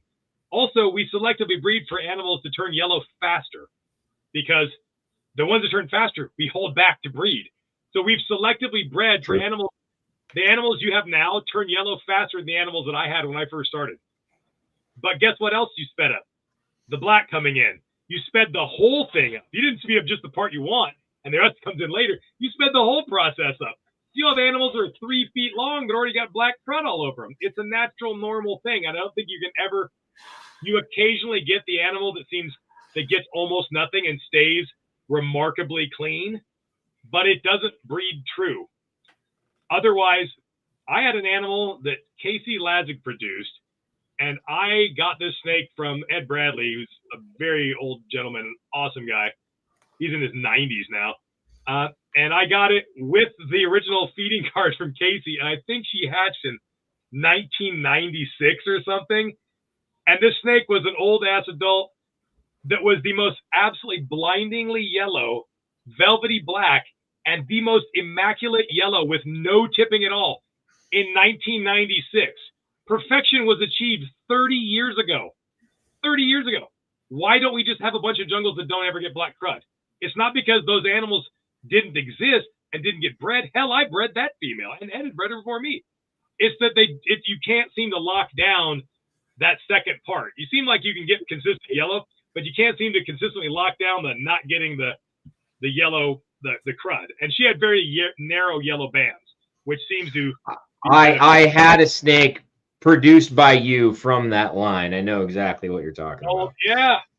Yeah. That snake had a stroke I think she was 19 years old or something. It had a stroke and got paralyzed. And shit. What's the oldest verifiable, like, you know, the fucking age carpet python in your collection? In my collection? Yeah. There should be. Or that has ever been in your collection. Let's put it that way. 23, 24. Currently, I think 19. But, you know, my job is not to keep the oldest snakes in the world that are just, you know, it sounds cold, but I can't afford to run a retirement home for old elderly snakes. This is my job. And so as you move through projects, you selectively breeding, you're doing this and that, animals rotate out and you raise up new things. But I've got, I would say the average age of a breeding animal in my carpet collection is probably 10 or 12. I have a ton of 10 to 12-year-old snakes. And some of them as old as 19 years old. A lot of like 18-year-olds. Like I've got a decent number of like 2007 model year Brettles pythons that are still going strong at like 18 years old. And I've got some 20-year-old diamonds here that are getting, I don't know, I guess weak would be the best way to put it. Like they're starting to lose their muscle tone and they're getting a little floppier and a little, you know, when you hold them, they just don't quite grip you like they used to. You know what I mean? Probably keeper induced. They live in the fucking backyard. Yes, but that's not, I didn't say Brandon induced. The problem with premature metabolic aging and resulting from keeping things too warm is that it's irreversible. You basically sped up the aging process. And even if someone had them for 10 years and they kept them wrong and they aged at twice the normal rate, you got a 10-year-old. Well, they did live in Iraq the first 16, 17 years of their life. They were too warm and they aged, you sped up their metabolic clock. You sped up the telomere clock and they aged prematurely. At the end of all your chromosomes, there's a structure called a telomere. It's the little endpoints of a chromosome. Every time a cell divides, that telomere gets a tiny bit shorter, just a tiniest little bit shorter. And eventually, there's no telomere left. And when there's no telomere left, that cell line dies and cannot be replaced at all. It can't replenish once and that's called the telomere clock. The telomere clock has run out. There's no telomere left at that point. And what happens is, this is interesting to people that don't know this. That's what aging is. Aging is the accumulation of cell lines that have died over time. And this is why when you get old, the tissues of the body can't, otherwise you'd be immortal. If your cells could just divide forever, you would be immortal. Everything would repair itself. You'd live forever. You wouldn't even age. But because of this, eventually the buildup of this is just the degradation of time. Cell lines that can't replenish anymore because the telomere clock's run out. Now your metabolic rate, cellular division is a metabolic process. So your metabolic rate is responsible for how fast this plays out. These are ectothermic animals. Their body temperature is tied to the environment. Thus their metabolic rate, the rate of cellular division, and the telomere clock are tied to environmental temperatures. If you take an animal like a diamond python that is basically, imagine if it was a mountain bike, and we'll make it a scrub python. We'll make it a Bowen's python because the same damn thing will apply. You basically imagine it as like an analogy is like a mountain bike that has 21 speeds. These few examples of like cold tolerant pythons, they're in a completely different lower gear metabolically than all of the other pythons. When you force them into higher gear, you put them in a room like you treat it like a jungle carpet, like everybody wants to do. You basically imagine you're that snake now, and your mountain bike snake analogy, and that's now in some crazy high gear, and it's pedaling like a motherfucker. And it's not supposed to be doing that. Shit wears out. It wears out the parts. The body wears out. It ages faster because you sped up its metabolism. You sped up the rate of cellular division. You ran through that telomere clock, and the animal literally aged faster than it should have because it shouldn't have been doing that. And so when you got some 16-year-old snakes, you probably got some 25-year-old snakes that were just 16 years old chronologically, but they were much older metabolically. So now you're doing everything right and keeping the right way, but you can't unage a thing. You can stop doing more damage, but the damage, it is utterly irreversible. You can't there's nothing you can do to reverse the premature aging. So if you got animals that were 16 but their metabolic age was 25, and now they're 35 and they're falling apart metabolically, even though they're not that old chronologically. And that's what diamond python syndrome is. People used to think it was a disease. It's just the same thing. If you do this to a Boelen's python, you'll see the same results. They're not supposed to be kept at these like warm tropical lowland rainforest temperatures. And otherwise you're forcing them into this higher metabolic situation, and it's going to go, it'll seem like everything's fine for a while, but then they just fall apart. What are the symptoms you're seeing of a million-year-old snake? Poor muscle tone, brittle bones, eventually chronic pneumonia, and overall lack of fitness and lethargy. Same thing you see at any retirement home. It's old age, but it's old age, premature aging.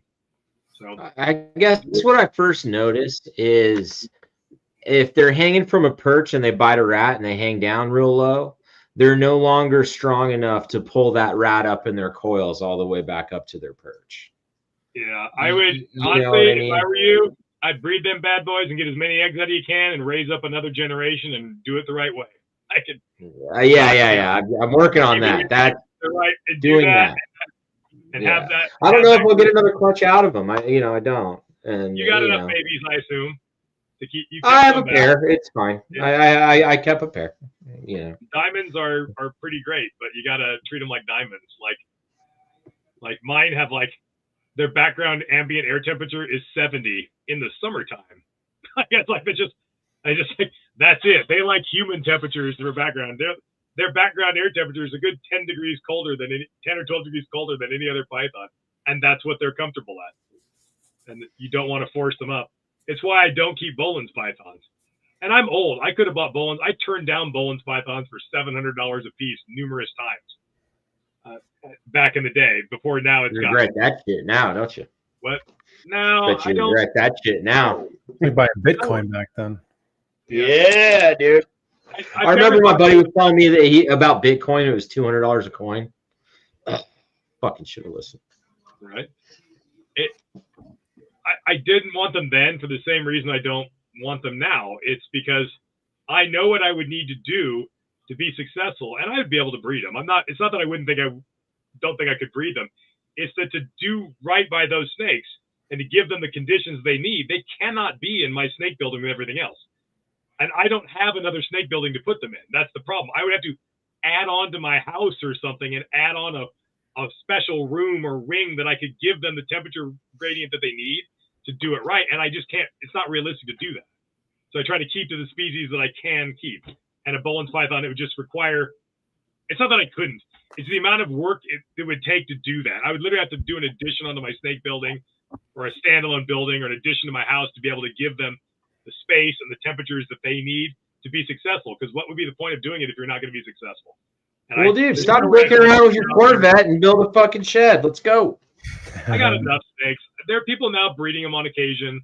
I don't need to do everything. I'll eventually get to them, I suppose. But I'm not. It's not. They're not that special. They're a montane scrub python. People for years made of this mythology like there's some special enigmatic. It's a montane scrub python. They're well within the scrub. They are a scrub python, and they're cool. I like black snakes, but I ain't paying $10,000 for a lone male. Any of this craziness and stuff. I'm not doing that. Like, I'm not that interested in them, and I'd have to spend $40,000 to do it because I'd have to build something to put them in to do it right. Because I could keep them alive for almost forever, but I don't think I could be successful reproducing them because the way everything else works. And I don't want to, what would be the point? They should go to somebody that can give them what they need and be successful. And right now, that's not me. So, you must have them. Steven, you must have some. No, I don't. Really? I don't. Yeah. And it's kind of for a similar, not the reason of I can't provide the environment, because I do have rooms for my rattlesnakes that are kind of proper Boelen's temperatures, but just by the time I got around to like when I would be buying them, I'm like, man, I don't want to spend 20 grand on a pair of Boelen's pythons. Like I'd rather spend similar amounts of money on scrub pythons and have more of them. So yeah, it's like they're not. they're not any cooler. Why is a Bolin's python more desirable than a barneck? Or why is a diamond python more desirable than a jungle carpet? They're cooler. Not. It's just different. It's not. It's all semantics. It's all like, you know why a Bolin's python is cooler than a southern scrub python? Because it's $10,000 fucking dollars. And people associate what's cool with its price tag. Oh, it must be cool. It must be cooler because it's so expensive. And you got to ask yourself, is it expensive because it's so cool, or is it just cool because it's expensive? Yeah, I think it's cool and expensive. I think it can be. I don't know that it's not. If a southern scrub import is $250 and a Bolin's python import is $10,000, is a Bolin's python 40 times cooler than a southern scrub? Because I don't think it's 40 times cooler. I don't believe that. It's not 40 times cooler. Like, it's not. It's like it just why are they $10,000? Because of price gouging. It's a fucking racket. Do you think they're sending them out of Indo at $10,000? No. It's in middlemen, mostly on the state side, jacking the price to the stratosphere. And I'm not playing it. I'm not doing that. I'm not giving those guys that money. I don't care that much. I don't care. I've had so many class Alepas. I'm not paying $5,000 for a class. Are you kidding me? I've had millions, not millions, but I've had. So if I get a clutch this year, what will you pay? As long as I've known you, and any times I hook you up, you're going to hook me up. Yeah. I'm going to call in a favor. Years, Brandon? Like, yeah.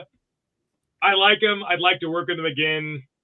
But, I've had enough class does. I've seen them breed a bunch of times. I've never gotten that last, step for getting one to ovulate.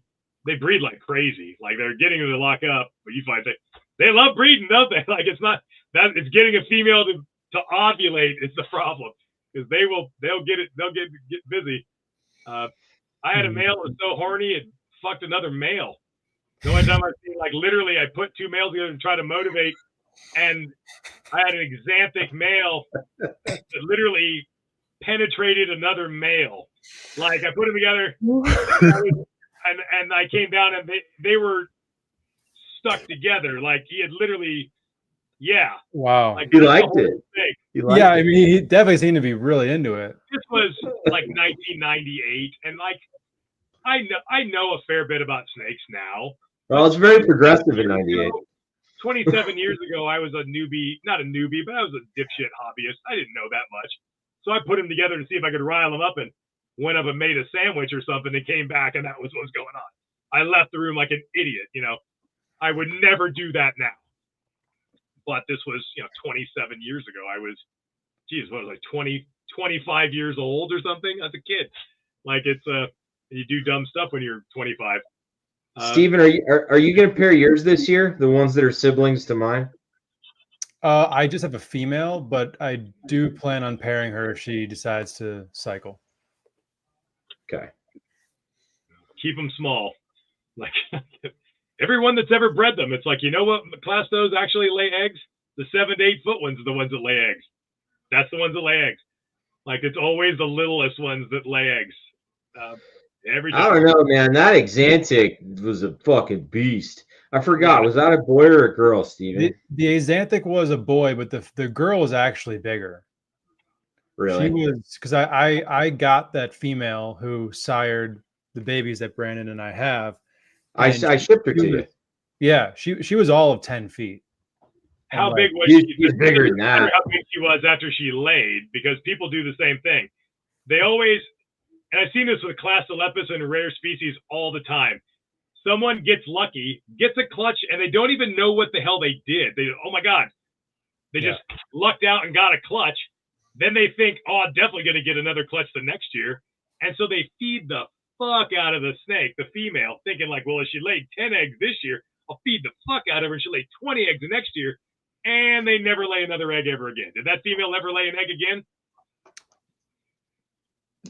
Did she, Brandon? Shipped her to you. I don't know if she lived. I feel like something happened to that. No, she did not live. But I don't know if Marcel ended up getting. I feel like did she maybe slug out for him the following year? Maybe. I don't know. I talked to him because he was talking to Good Game about like, oh, like you know, like I sold out of these, but I'm like, I'm expecting 2 or 3 clutches of them next year. And I'm like thinking to myself, like, you're going to get nothing next year. You don't know even how you got this one lucky thing happen. It's like, you just think, oh, I'll just do this every year. I mean, how many people have repeat breedings of Classolepis? Like, it's been done. Well, that one dude in France is probably the only guy. That guy. That guy is the only guy that's ever done it like twice. Like, it's like, usually it's like, I had a pair of I had pick of the litter of a captive bred clutch way back in the day. A guy named Rolf produced some, and it was one of these like just ridiculous situations where he was moving, so he stuck them in the same cage so he could move the cage they weren't in, and then move. They just ended up cohabiting for like a month or 2 or whatever during a move, and he got eggs. And I asked him, and I got a pair of the pick of the litter pair of babies, and I asked him, he had no information. How cold did you get them? I don't really know. How big are they? I never measured them. How much did the clutch weigh? He had like 0 usable information at all. Like nothing. There was nothing you could glean from it. Like other than put 2 snakes in a box and a bunch of random stuff happened. I don't know. And I got eggs. Never repeated it again. I had to regrettably had to sell that pair of snakes because, you know, life got in the way there for a while and it looked like going through a hard financial time. And like, well, I can sell a few of these impossible snakes and get through and everything, and had to do that. And so and then the worst didn't even happen, so I didn't even have to sell them. It's like, oh, I could have kept those. You just kind of thought something was going to happen. But man, man. My first scrub python was a Moluccan, and I ended up. I had this chick, and it went really, really, really bad, and it caused me to move away from Tennessee and sell my house and quit my job and sell everything I own that didn't fit in the back of a Mazda and move to California. And unfortunately, one of those things that I had to sell was a Moluccan python that I bought at a show for $250. And it was a female, and she was beautiful, and her name was Doja, and I fucking loved that snake. And I sold her to an old general manager of mine who just thought snakes were cool, and it took him 4 or 5 months to fucking kill it. And something about a thermostat malfunction. I don't know what fucking happened, but he cooked that fucking snake, and I sold her for gas money to get across country because I needed it. I had a proven breeder female Moluccan, probably 1997, 1998 era. This dingaling, he bred a barnack to a Classolepis and hatched the babies. The female Classolepis, because they're all just scrub pythons, they're all just amethystine pythons. Like, dude, they're fucking not all the same thing. This was about 5 years before they were formally split, but it was like obvious to anybody with binocular vision and forward-facing eyes, these are clearly not the same species. Just because someone hasn't named it yet, it's still obviously a different snake. What the babies look like? Fuck. Yeah, about what you were picturing. They were only like 2 or 3 or maybe 4 babies, and they all kind of disappeared into the ether. And I got the female from him, and it was huge.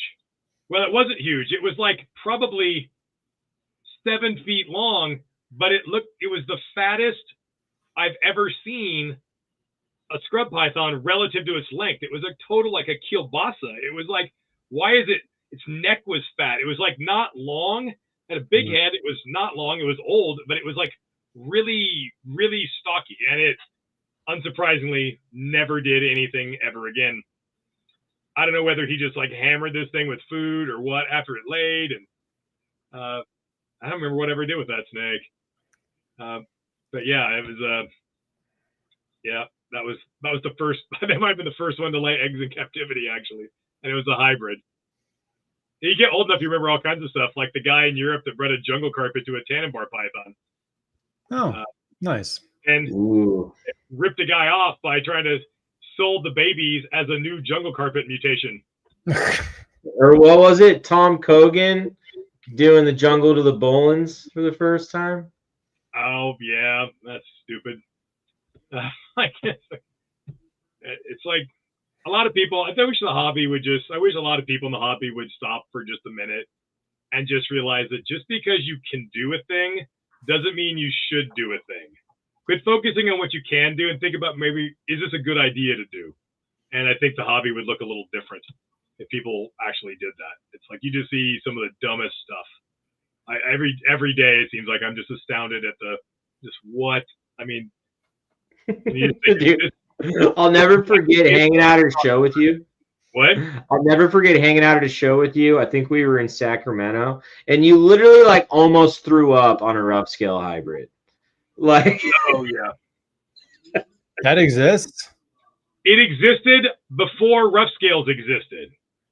How? The founding pair of rough scale pythons that came into the United States, there was a single pair, and they're all descended of that pair. But the male got ready, was big enough to breed a year early.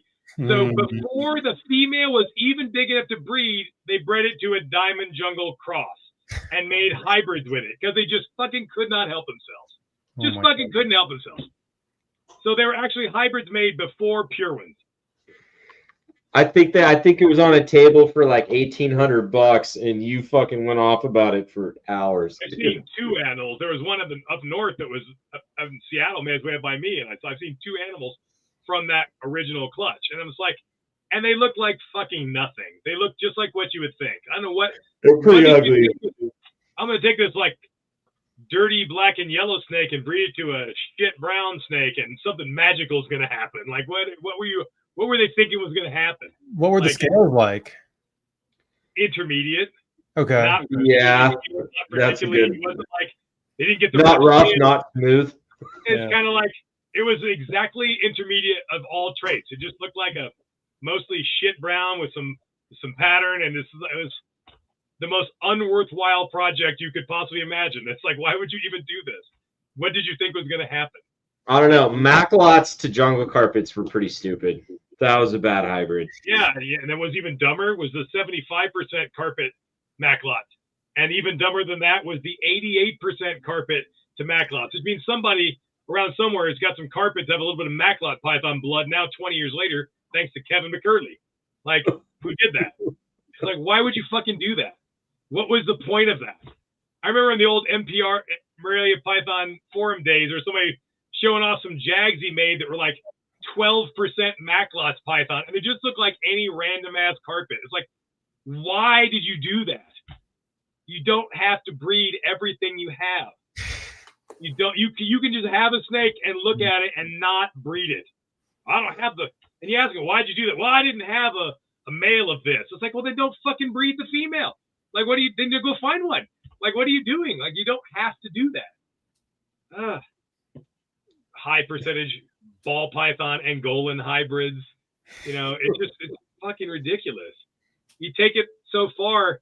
You know what the most fucked up thing in the world is? Retics. Try to find a pure retic. It is exhausting to find a retic that is not a hybrid, because there's 4 different species of retics. People don't realize there's 4 species. They think there's a species and 2 subspecies. They don't realize that the Philippine retics are genetically the most distinct of all of them. So the most diverged retic is the one that hasn't been named yet, but it's a different species. I have 1.1 of each of the 4 species of retics. No morphs, none of that shit. And it took me $10,000 and 8 years to find a single pair of each species that wasn't a hybrid and wasn't a fucking mutant. That is ridiculous. That you can't find a morph retic that doesn't have some percentage of dwarf blood in it. Yeah. Which doesn't produce a dwarf result, but they're all hybrids. It only exists as hybrids, and they're just tickled to death about it. It's like you're losing something. You're not creating something worthwhile. You're destroying the thing that matters most. Nobody's ever going to be able to have some of this stuff because you're doing this. It's nuts. Like, and I paid out the ass for those snakes. You would think, like, I paid way more for my Philippine retics than people are paying for hybrid morph retics. You think, like, why wouldn't you just breed the pure ones? They're worth more money. You would think that alone would be reason to do it, but mine was free. What? Yours is a hybrid, though. I know, it's free. And that's what it's worth. fucking know. Hey, dude, peaches is cool, man. I would pay for peaches now. If I could go back and pay for peaches, I would. All right, like I'm just like, I just see like this is not a positive development. Like, could you imagine? Okay, let's say an axanthic or an albino scrub came into the U.S. What do you think would happen the first time you sold babies from it? What would they do?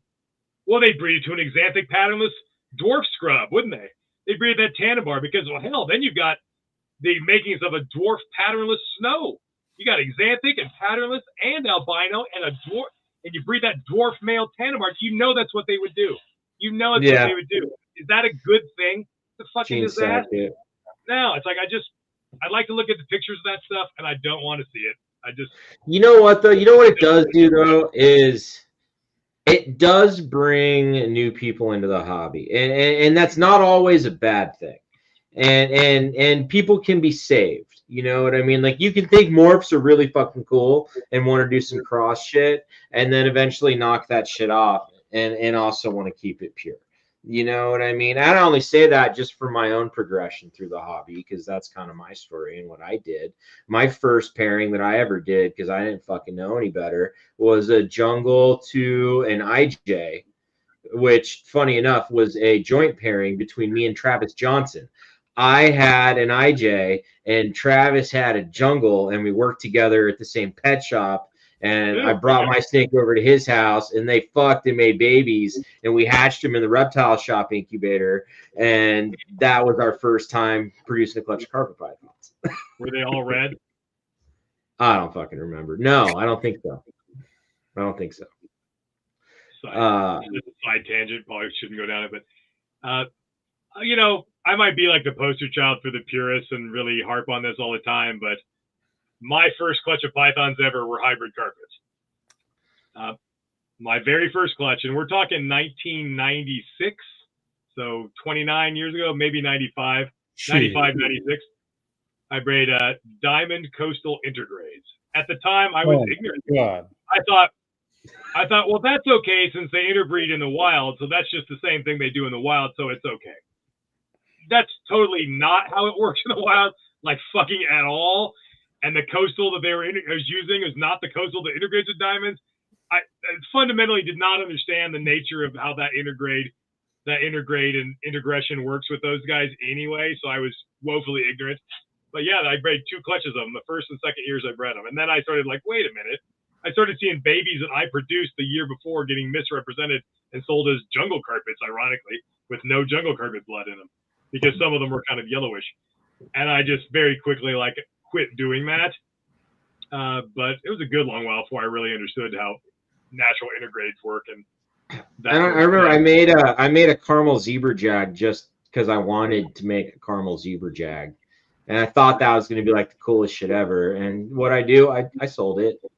They're pretty as babies. I think that was the last cross pairing I ever did.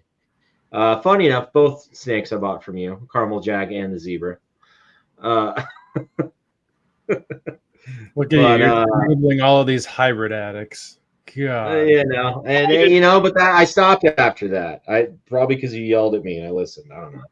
Let's keep the scrub pythons real. Let's not do this. Repeat them. Endless. Yeah, what's the gene pool of boa constrictors look like? Oh, it's a fucking disaster because people hybridizing boa constrictors for the sake of morphs. And carpets, oh, it's a fucking disaster. People hybridizing carpets for the sake of morphs. Retics, it's a sinking ship. It's destroyed. People hybridizing retics for morphs. Do we every single time you have a species complex and then you get a morph, people hybridize because of the morph. And they start treating the other species like morphs. Scrub pythons would not be any different or immune from that. We've seen it every single time. There are no exceptions. People just can't help themselves.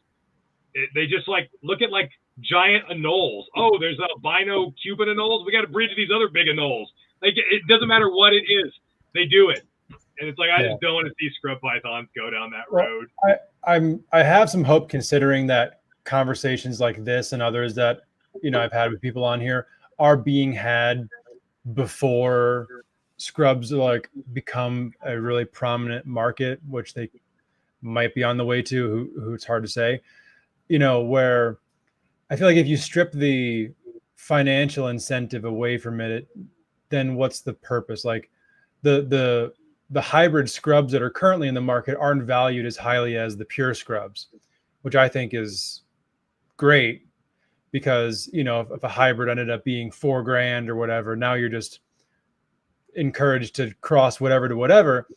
But if the nicest pure stuff, be it high-end Barnecks, Halmaheras, Clastos, whatever, are the ones with the financial incentive behind it, I'd hope that that would discourage the hybridization from happening.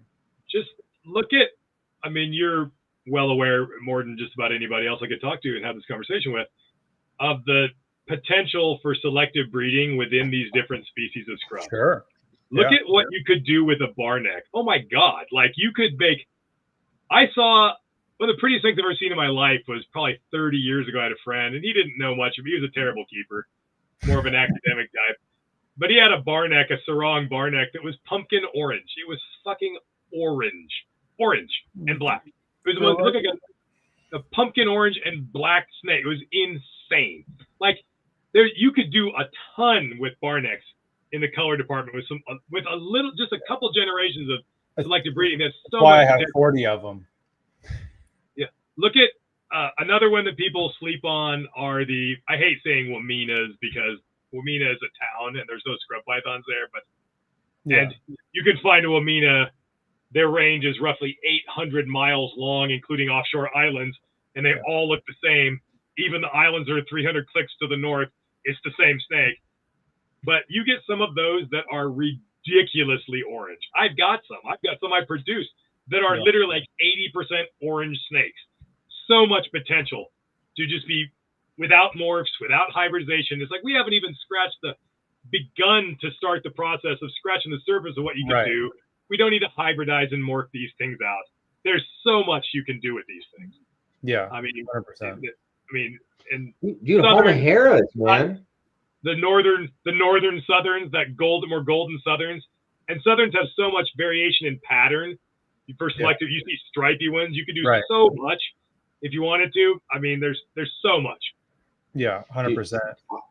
Nick, I don't know if you've seen Steven's home collection. Who? But, hang on. What? Dude, Steven's Halmahera collection is fucking wild. And what's like you have these really bright, really high contrast, like, I don't know, just special snakes, man. Special snakes. And I didn't realize how much potential there was in Halmaheras. Yeah. There's a ton in all of these things. I mean, there's so much potential. And I think, they're prone to having shitty attitudes. Let's be honest. That's a thing. We can't sweep that under the rug entirely, but you can get past that. Like, it's going to be difficult to find an animal that can compare to how beautiful a majestic scrub python sitting coiled up like a giant chondro on a branch. Like, it is a fucking impressive beast.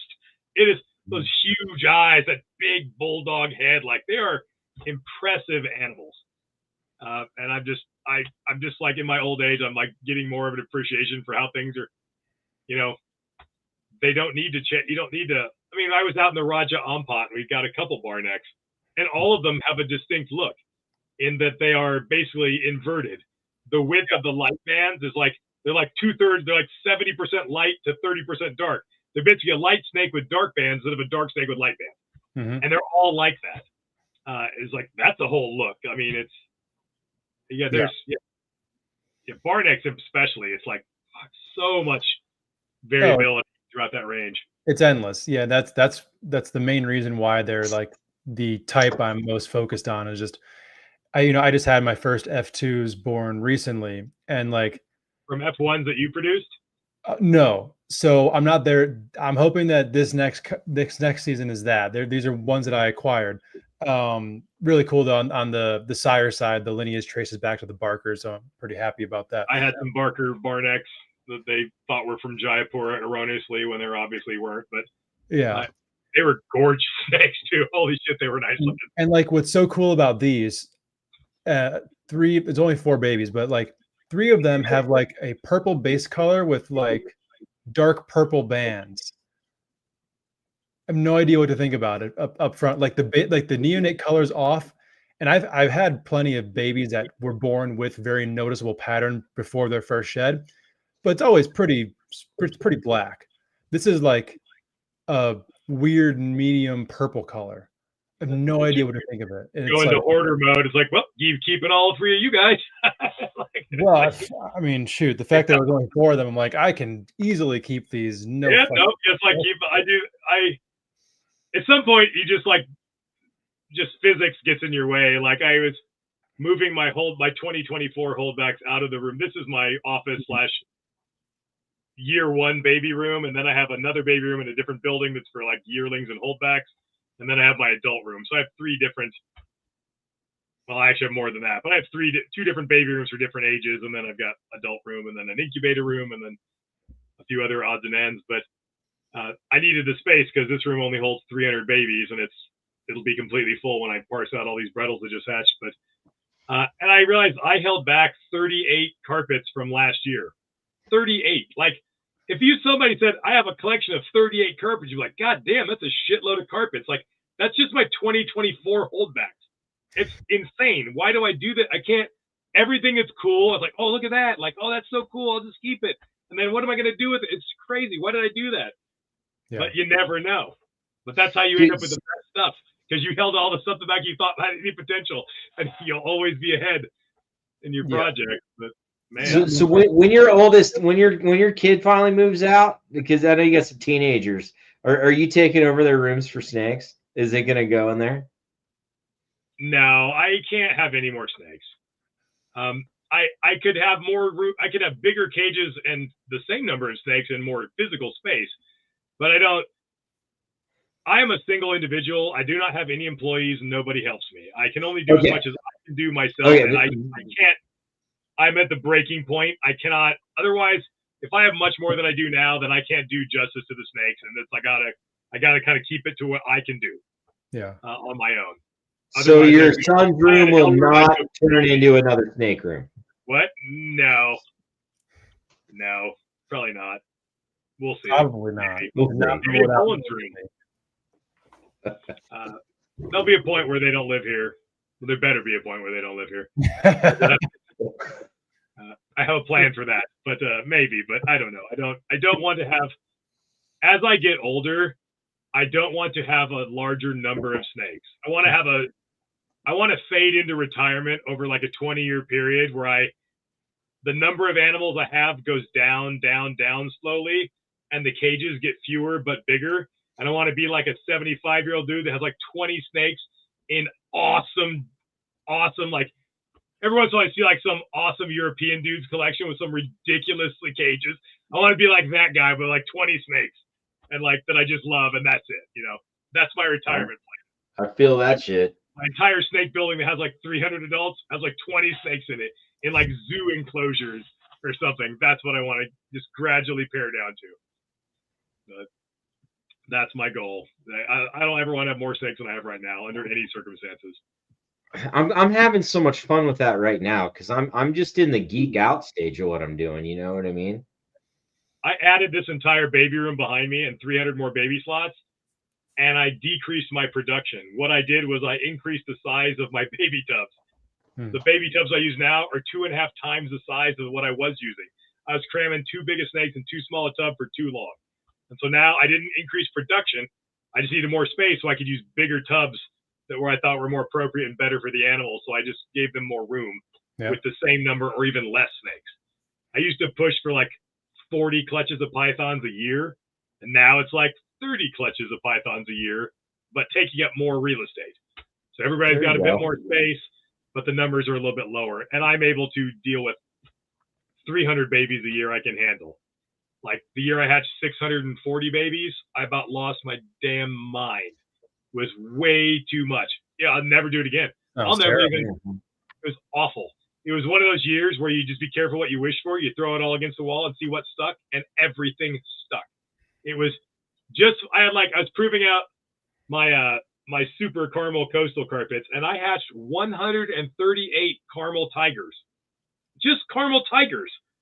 The fuck did you combination in 2014? I hatched 138 of them. It was insane because all the ones I thought were supers proved out to be supers, and I bred them all to tigers because, well, it's like, well, if they're not supers, I'll at least make caramel tigers, and everything went. And it was the year, everything was magical. Everything I put together laid eggs. And I about lost my mind. And you start realizing, like, I'm not giving these snakes enough attention. I'm not on top of my game.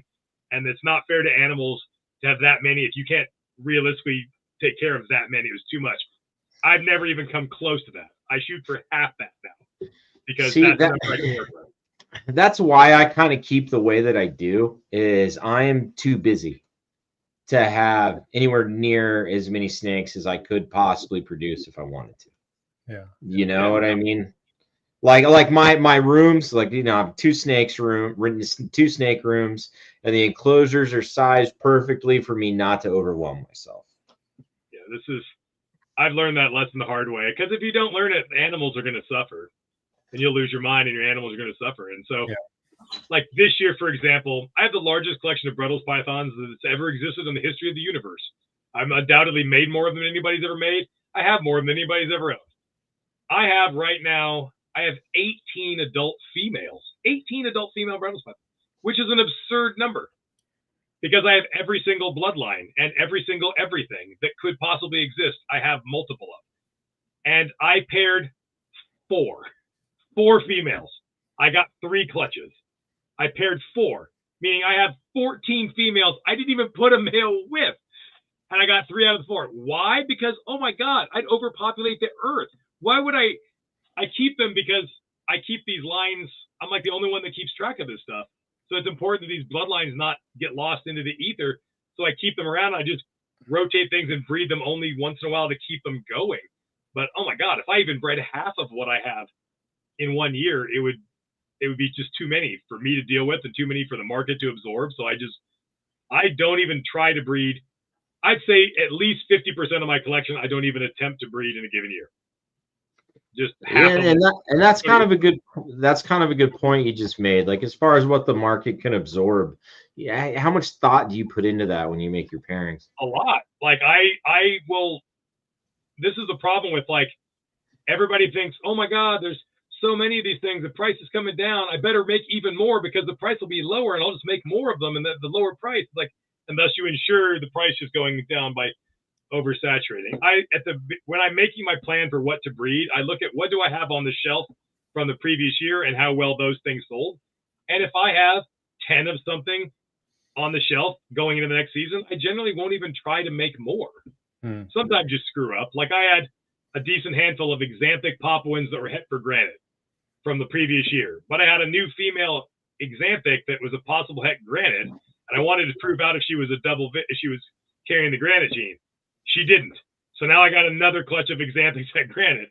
But it's like, I will not make more of them next year. I won't. I'll just sit out and won't make more of them. Because why? Why overdo that? And then I don't want to. I can't. You got to take care of it. You got to feed it. It takes your time. It's like, and if you still have a bunch of them, it's like, I think the hobby needs to learn to kind of like moderate. You don't need to breed everything every year.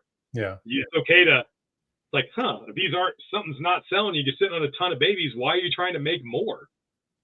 You know, so I will not produce a lot of things, or maybe one clutch of something instead of, like, well, this year I had like, at the time I started last breeding, so I think I had 7 gelatins on the shelf. So I bred and produced one small clutch this year, just one clutch. I have 4 adult females. I just went with one. I wish you would have produced more, because you're fucking male heavy and all I have is males, and now we need some girls. There aren't any girls. Well, I would have produced a second clutch or even a third clutch had I known, because right after I made that plan, I sold the ones I had. So I kind of underdid it. But I try to moderate and kind of gauge my production based on what you think the market looks like and what I have on the shelf, and not just randomly make a shitload of things. So oftentimes that means not producing things. You know, this year I had a fantastic year for real hypocoastals I made a bunch of hypo tigers that are het for exanthic, which is super awesome. And some of them are outrageous. but I had 3 clutches of them. And one of them, I was proving out my super tigers, my super hypos. One of the 3 I tried proved out to be a super. One. Because I had 10 babies and they were all hypos. So the magic number is 10. I got into kind of an internet argument about this not that long ago. Settle something for me. How hard is it to tell the difference between hypo and caramel hypo? Would you, and I'll preface that with, would you breed caramel to hypo? Is that a good term? Give you all the information you need. Fuck no. I have the greatest carpet python morph collection in the country. Nobody has as much stuff as me, and I have multiple adults of literally everything. I had the first and oldest hypos in the country. I could have bred a male hypo to a guaranteed proven female super caramel, a super caramel tiger jag, no less. I could have done that 6 years ago on day 1. Because I got yearlings from Paul, and literally almost within 6 months, I could have done that. And I have never done it. Why? But when you have a guaranteed super hypo that I could breed to a guaranteed super caramel female, and I can make a whole clutch that would be guaranteed hypo caramels. And I don't do it because it's a shit show. They're too similar as babies. Everybody keeps doing it, and then they don't know what they've made. And I tell everybody, don't do it. You won't be able to tell what you're looking at. You won't be able to tell. They overlap in phenotype. Most of the time, I can tell you a hypo baby from a caramel baby. Most of the time. But not 100% of the time. Because the edges, at the edge of one and the edge of the other, there's a little bit of overlap in the middle. And then you start mixing these things together. And then what happens? What do people do? They breed their hypo caramel to a hypo caramel. Oh my God. Then you get a clutch where you get a shitload of red babies. And you don't know what anything is, because you can make caramels, hypos, super caramels, super hypos, hypo caramels, super hypo caramels, and super hypo caramels, and super hypo super caramels. You telling me you could tell a super hypo super caramel from a super caramel hypo or a super caramel hypo? Fucking no, you can't.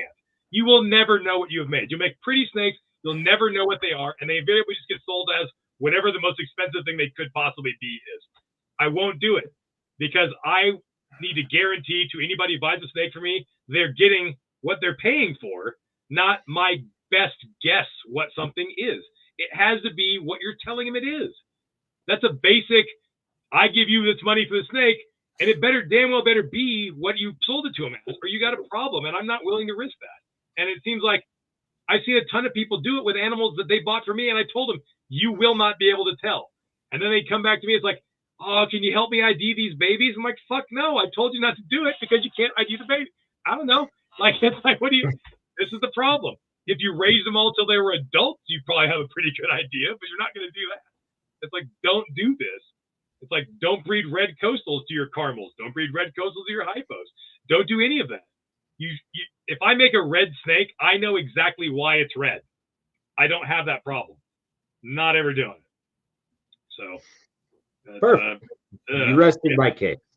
In general, caramels have a banded component to them where they tend to be more banded, and there'll be thinner outlines that are mostly contiguous around the bands. And hypos, it's more like a salt and pepper thing, where it looks like the black when it comes in, looks like someone took a pepper grinder over the top of them, and it comes in like that. But you do get outliers where you can get a hypo that looks kind of caramely, or vice versa. At the margins, there's a little bit of overlap. But they're not compatible. They're not allelic. They're completely separate things. So it's just, yeah, I'll never do that. So, not a chance. All right. I have a question from Lisa in the chat that kind of been sitting on for a while. So is the need to know a sire for the sake of a lineage chart a detriment to our captive animals who in the wild would naturally sire multi-sire clutches? Is sperm competition important? Yeah, that's a good question. We don't know. We don't have enough data to really know that. No one's able to know how often. There's no data in the literature on like dual sired clutches in free ranging pythons. You see mating assemblages in diamond pythons where multiple males are seemingly trying to mate with a female. and you see breeding balls of like anacondas and stuff doing that. So you presume that they're doing that, but that's really just, I mean, there's no other cases of that you don't really have that data for anything else. So it's probably not likely that they're all mating with a bunch of animals. As far as why I do that, it's because it's just, to me, it's professionalism. If you're buying this snake, these are its ancestors. You know what? And if I try a male and he's not doing it, I generally won't make a substitution. I just ride it out and don't get the clutch most of the time. There are exceptions to that, but generally not. Like I like things, keep that stuff tight and keep that ancestry reliable. I don't want guesswork. I don't want to. What's the point of an ancestry of lineage with a bunch of who's your daddy clutches? You know, it's like I don't. Yeah. You have at least one, probably multiple lineage charts that are kind of funny like that, to where you have a female and then you have two males and you're like, I'm not sure which one it is, but here's the lineage to both of them, and then maybe. There are, I think, 3 out of the hundreds of charts that are like that. Yeah. One is an inland carpet clutch, and the 2 males are brothers. And so there is 2 brothers, and I never saw either of them do anything. They both breed visibly now, but at that point, neither one of them. So I put the brother in, and that's why it makes the chart kind of messy. I had a possible dual-sired clutch this year. I know it's not dual-sired. I know who the daddy is, but that was a Brettles clutch, and they just hatched. They're still in the incubator. They all came out today. I bred a hypo stonewash female I have 2 males that are duds, a hypo stripe male that doesn't breed and a hypo stonewash male that doesn't breed. Neither one of them have ever been seen doing anything. I'm like, somebody needs to do something. And nobody's doing anything, so I put the other one in, and he didn't do anything. And I rotated these 2 males through over and over again and never saw him do anything, and 12 babies just hatched. I could do that because if the hypo stripe male gets in there, because I know the ancestry back to literally the dawn of time, I know for a fact that the female hypo stonewash is not het for stripe. And I know for a fact that the male hypo stripe is not het for stonewashed. So if it's a hypo stonewash, it has to be from the hypo stonewash male. And if the hypo stripe male gets in there, it's just hypo double hets. So in that case, I could even have a dual sired clutch, and I could know exactly with absolute certainty each father who sired what baby, because their phenotypes would be what they were. Unless it was parthenogenic. Then your shit's fucked up. Then they would just all be hypo stonewashed. That would fuck you up. They are, in fact, all hypo stonewashed. I have not sexed any of them yet. I can only assume that male got in there. Now, if I sex them and it's 12 females, well, then I'll wonder. But cases like that where you can absolutely know with confidence, with certainty, who the father is because of the phenotypes, sometimes. But even then, I just think it's unprofessional. I kind of like. You've got a pretty funny story about parthenogenesis that you thought it was, and then it turned out not to be. You want to tell it? Yeah, I guess we're getting kind of long in the tooth here over 3.5 hours, but this goes to like things still being researched that we don't understand. So there's still a lot of things about reproduction that we don't necessarily understand. And in the Morelia clade, there are even more things we don't understand. Like there is something different about the morphology of the sex chromosomes in the carpet python complex and the green tree pythons and the Morelia complex kind of sensu lato.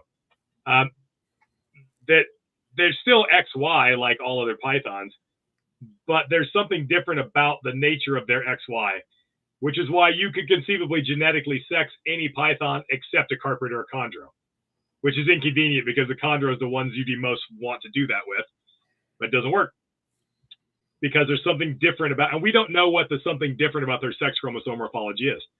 There is a group that is doing some work to sequence the entire carpet python genome. And they're sequencing a male and a female, and a part of doing a full genome sequence. The only python we have a whole genome sequence for is the Burmese python. And that was done quite a while back. So the second one will be a pair of jungle carpets from my collection.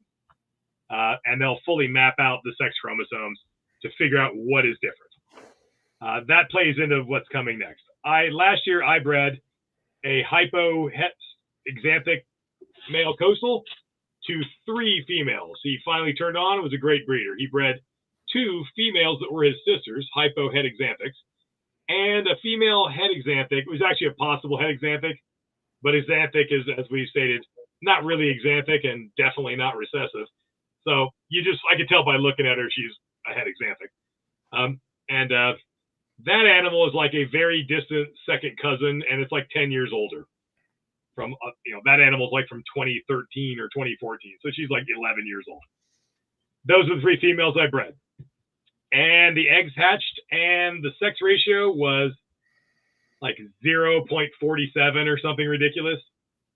All 3 females laid entirely female clutches, but they weren't like a lot of partho clutches where they're just a bunch of shit show of eggs dying and infertile eggs, and you get just a couple of them that make it, and they're girls. They all seem like normal. You lose a couple eggs, nothing out of the ordinary. Everybody hatches, everybody's fine, everybody eats, everybody seems healthy and robust. But they're just all girls.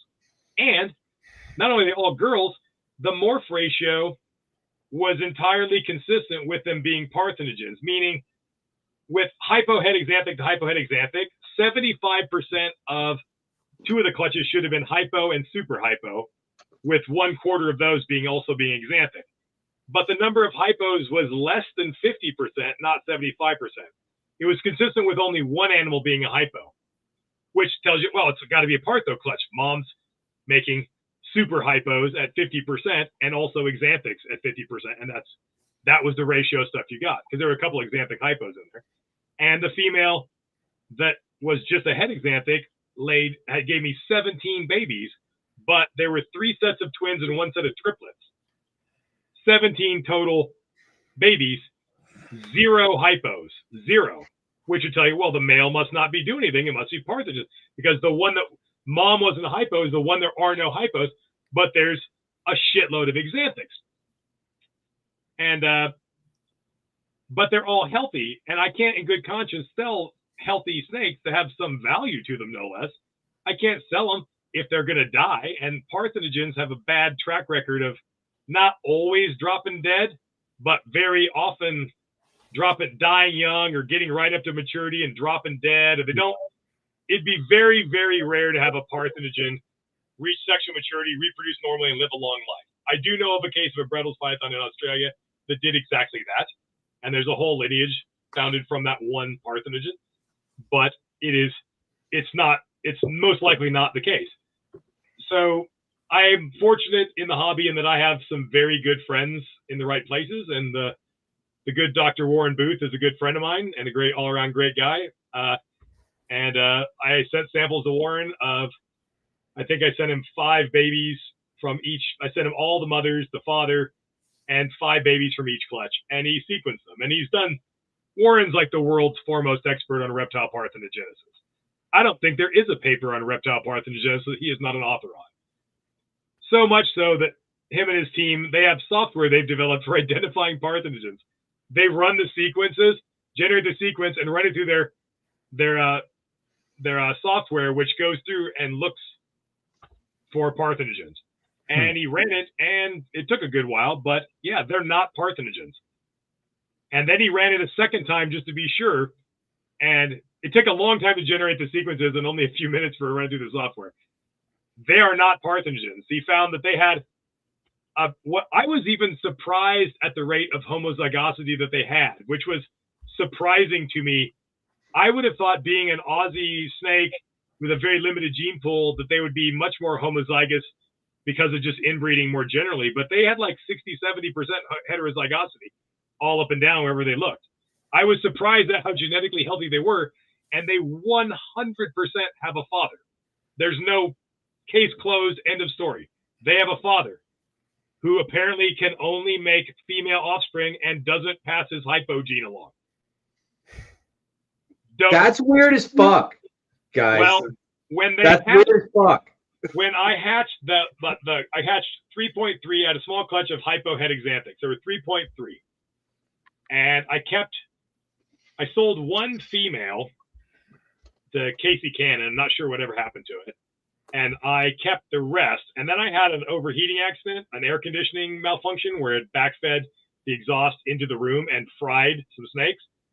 And it just like where it came out of the coupler, it just blasted like a heat cannon and just killed in a very localized area some like white Candoya. They were captive bred. I've been raising for like 7 years because they grow really slow. It killed one of the only stonewash striped Brettles, and one of only 4 in the United States. Killed one of those, and it killed 2 of the 3 males. Died. The one right in the middle survived. So I had, of the 3 male hypohead xanthics, one was awesome. It was 10 times better than the other 2. Orange, beautiful. Then there was one that was really paradoxy looking, and there was one that was just a tiny bit paradoxy looking, but it had black flecks and chunks on it, which isn't uncommon, but they were asymmetrical. When you see asymmetry, it kind of is paradoxy. So I thought it was a minor paradox, but it's like 95% hypo, 5% maybe not hypo. Well, guess what? Is 95% hypo, damn thing doesn't breed as a hypo. It breeds as a het xanthic. So I have a male hypo that breeds as a non-hypo het xanthic and can only make females. And we don't know why. So weird shit happens in your collection, dude. I had to sit on all those snakes for a fucking year before I could sell them in good conscience to anybody. I gave a bunch of them away for free, thinking they were Partho babies. But now I know they are conclusively. But that's going the extra mile, having your genotyping your snakes to make sure there's no reason to think they're unhealthy. Why does this male only make? If he was a hypo het xanthic that could only make females, I'd be like, fuck yeah. But what am I going to do with a het xanthic that can only make females? Like he's not even useful. But I might need to breed him again for scientific reasons because I'm very curious as to why. But I gotta get with Warren anyway and some other stuff and before this breeding season and see if I should pair him to anybody else to see if we can figure anything else about that. But yeah, so sometimes if it walks like a duck and it quacks like a duck and it's actually 47 different ducks, they're not ducks. Turns out they're not part of the habitat. Who knew? I'd have gone to my grave. There's no other way to explain this, but they're not. So that just shows you, as much as we know, there's still layers of things we don't know. That's absolutely nuts. Yeah, I hope it never happens again. Yeah. That was like, those are my 3 most valuable clutches of the year, and they turned out to be nothing. Well, almost nothing. It's like I gave away a bunch of them. I gave away hypos. I gave away xanthics. I'm like, I don't know what to do with these things. I don't want to sell something. I gave them to people that I know personally who won't resell them. They want to give them to somebody, and like people line up to get a free snake, and then they'll try and sell it before it dies, and not tell anybody it's a parthenogen and it might not live very long. So I'm still looking. There's what is there? 5. There's still 9 of them back there. No, there's 11 of them because I kept a couple. But now that I know they're healthy, I'm like, I'm glad they didn't give those away. So, yeah, for sure. Weird things happen. Definitely. Well, Brandon, do you got much else going on? It's a wrap. This is officially the longest podcast I have done by a minute and a half now. So yeah, perfect. Brandon's known me a long time. No doubt he warned you about that. My propensity to talk indefinitely. This is not a shocking result. I'll say that much. No, it probably shouldn't be. Once we just glance past 2 hours, I'm like, all right, I know where this is going. So all the way. But I'd talk forever. Is anyone still alive? Oh, dude, 40 people. No, yeah, it's awesome. You guys are champions. When you get a group of people that are talking about things they're truly passionate about, it's easy to talk forever about it. Like, sure. I mean, I don't know you well, Stephen. We've never actually really talked much or anything, but it's like, but I know that you eat, sleep, and breathe scrub pythons. This is the thing in life that this is your passion. This is what motivates you. It's all consuming. And when you talk to people that are that into this at that level, it's just, and you have that shared passion, it's just easy to talk forever because you're just, no question. You're in your element among other nerds. I mean, how many nerds are that into this? Like at that level, it's like not that at least many. 40. It's that into it. It's like that's what's good about life. I mean, finding the things you're most passionate about and just indulging and going for it. I mean, I mean, I don't know what you do. Do you do other things for a living, or do you just breed snakes, Steven? No, just as of right now, just snakes. Yeah. Yeah, it's the greatest job ever. You've literally done the impossible, nearly impossible. I do too. I get paid, and my job is to do the thing I am most passionate about in my life. The thing I love most is my job. How fucking awesome is that? Like, it's like some days it's not awesome because some days it's rat day, or some days you deal with, some days you got to clean your ring pythons and they're total bastards. But whatever. If it's like I get to breed pythons for a living, for a job. That is the best thing ever. Like, and yeah, so it's like, it's not the easiest way to make a living necessarily, but man, it's like it's a success story. You're able to do the thing you're most passionate about, and you find a way to turn that into your livelihood. Man, that's the dream. Yeah. Like, I don't need to be wealthy in the traditional sense. I'm happy. I'm contented. I enjoy I have a great life. Yeah. I don't hate going to work every day. It's like I wake up, I'm already at work. I get to do what I love to do and pursue my passion, and you do too. And it's fucking awesome.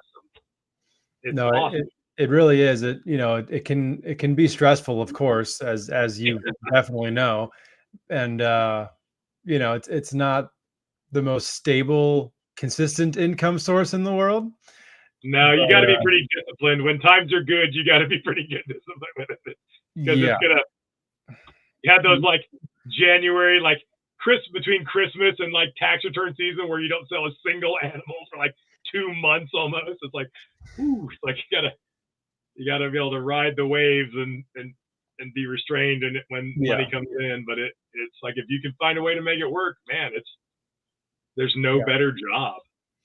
I mean, what do you attribute to your long-term sustainability as a full-time snake breeder?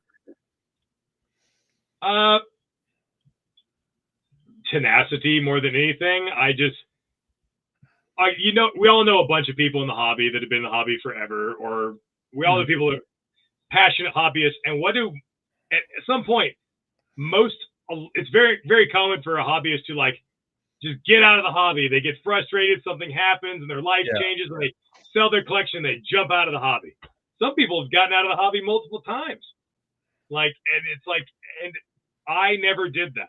Yeah. Times would get hard, and I kept going. I never got out. I couldn't fathom getting out. This is who I am. This is what I love to do. The idea of I couldn't even fathom. I'm like, you guys are quitters. Like, I can't imagine having no snakes. There have been times I've had to thin down, and make hard choices, but I can't imagine. I never got out. I just kept grinding along, and I found my lane, and I stuck there. It's like the professional carpet python breeder, purist guy who keeps ancestry records niche. No one was doing that. I found that niche. And I occupy that. I'm still the only guy who occupies that niche. It's like, it's not a niche that you could have 50 guys doing probably. Sure. But you can do one guy. And I found that thing that I was most interested in and most passionate about. And again, like, I think, like, I've not done really anything that other people couldn't do. I've done a lot of things other people haven't done or chose not to do, but not that they couldn't have done. Yeah. Like, they could have gradually assembled a large collection over many years and kept breeding them and kept acquiring and kept going, and then wrote a bunch of books. And anybody could have done those things. Most people didn't do those things.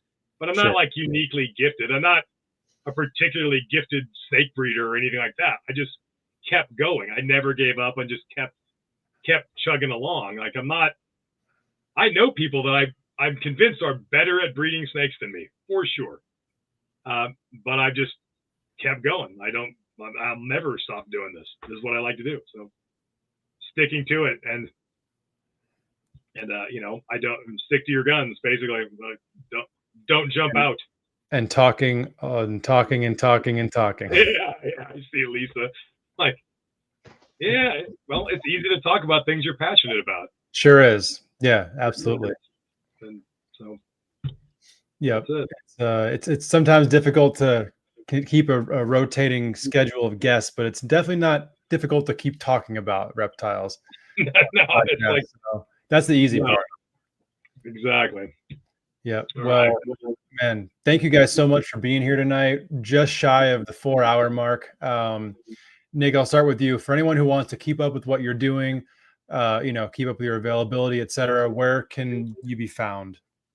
I'm so old, I actually have a website.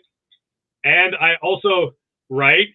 Back in the day, everybody had a website. Then everybody started using social media and nobody had a website. And now having a website is the best thing ever because nobody has one anymore. And even among websites, like mine is actually, my availability is updated. I updated it right before we went on the air. I update my website every single day. So you can actually go there and whatever you see is actually current, always, like every time. And it's so unusual, but yeah, so. Oh my God. Yeah, there's usually 150 snakes on there, all with pictures and ancestry records and all that stuff. So. No, it's been on my mind to do something kind of. You got to name drop the website. It's inlandreptile.com. Yeah, it is. You update the website, but you do not promote it. Yeah, I'm like I used to be better at selling snakes too, but the older I get, I'm just like turning into this curmudgeonly old man. And it's just like it's, I used to be more on top of that aspect of it, but you kind of sometimes can rest on your laurels and that's not a good thing. But you get established enough and I do enough, I guess, but I should probably be doing more. I could always be doing more. I kind of don't like the shameless self-promotion sort of influencer culture bullshit that we deal with on a daily basis now. Does that mean we won't be getting any Nick Mutton TikTok dances anytime soon? No. Like I keep flirting with the idea of like doing YouTube or something, but it's like I got to come up with something that's actually worthwhile, other than like, look at me. Don't you want to watch a video of me? Look at what I'm doing. Look how cool this. It's mindless drivel. It's like if I can't do something different than what everybody else is doing and something of substance and consequence that's of value, then I don't want to do it at all. And finding something like that would actually I struggle with, would people be interested in learning about the things that the higher level stuff? Because, the lowbrow stuff is all over the place, but does anybody want to learn about biogeography of pythons and the evolutionary history of pythonids, snakes, and these other things that are more interesting? It's like, that's the kind of stuff I would want to do. And I'm not totally convinced there's an audience for that. So I don't know. Plus, I'm technologically just inept. I would have to have my son edit videos for me or something because I do not know. I'm not technological savvy, and I'm not even willing to learn. I don't even want to learn. I don't want to. The only reason I was able to get on this podcast today is because you sent me a link, and all I had to do was hit a button and plug in a microphone, and it worked. If I had to do much more than that, you wouldn't even see my face right now. I'm just not. I am analog. I am old school. I am pen and paper. That's how old I am. I am older than the internet. I am older than cell phones. I am pen and paper. If you look at all these, you see all the QR codes to scan on those tubs. Fuck no, it's a label that I wrote on with a pen. I don't. Everything is I'm just old school, and I can't be helped. I can't be saved. I can't be updated. But hey, if it ain't broke, don't fix it. I'm not fixing it. So, so maybe one day. Hey, it's working now. So do you want people following you on social media as well, or just? Yeah, sure. I actually sometimes post on Instagram. I kind of forget that Instagram exists though. I think I post on Facebook fairly regularly. I post on Instagram occasionally. I'm not so old as to have shied away from social media entirely, but not so young as to completely exist on there. So I'm kind of in this, I recognize the value of it from a business perspective. So I kind of force myself to do a bit of that, but I'm not committed enough to it to really maximize its potential, which I probably should be. Well, so then what is your Instagram for people who want to follow you? That's a good question. I don't even know. What is my Instagram handle? I think I'm just Nick Mutton. It's Nick Mutton, and you have a picture of Thanos as your fucking thumbnail. Oh yeah, that's me to Thanos. Yeah, I forgot about that. Yeah, Nick_Mutton is where you will go on Instagram. I only have an Instagram page. There's two. Look for the one with Thanos. Well, the other one's not me. There's actually several people around the world named Nick Mutton, which is weird. But yeah, I had a bout of insomnia several years ago, and it was right after Facebook bought Instagram. I just couldn't sleep. It was like 3 a.m. on my phone with insomnia, and it just like, and Facebook just kept popping me up like, "Do you want to set an Instagram page? You want to set an Instagram page? You want to set an Instagram page?" I'm like, "Yeah, I guess it's 3:30 in the morning, and I can't sleep." And then I forgot about it for like 2 years. And then I decided maybe I should look into Instagram. What? I already have an Instagram page?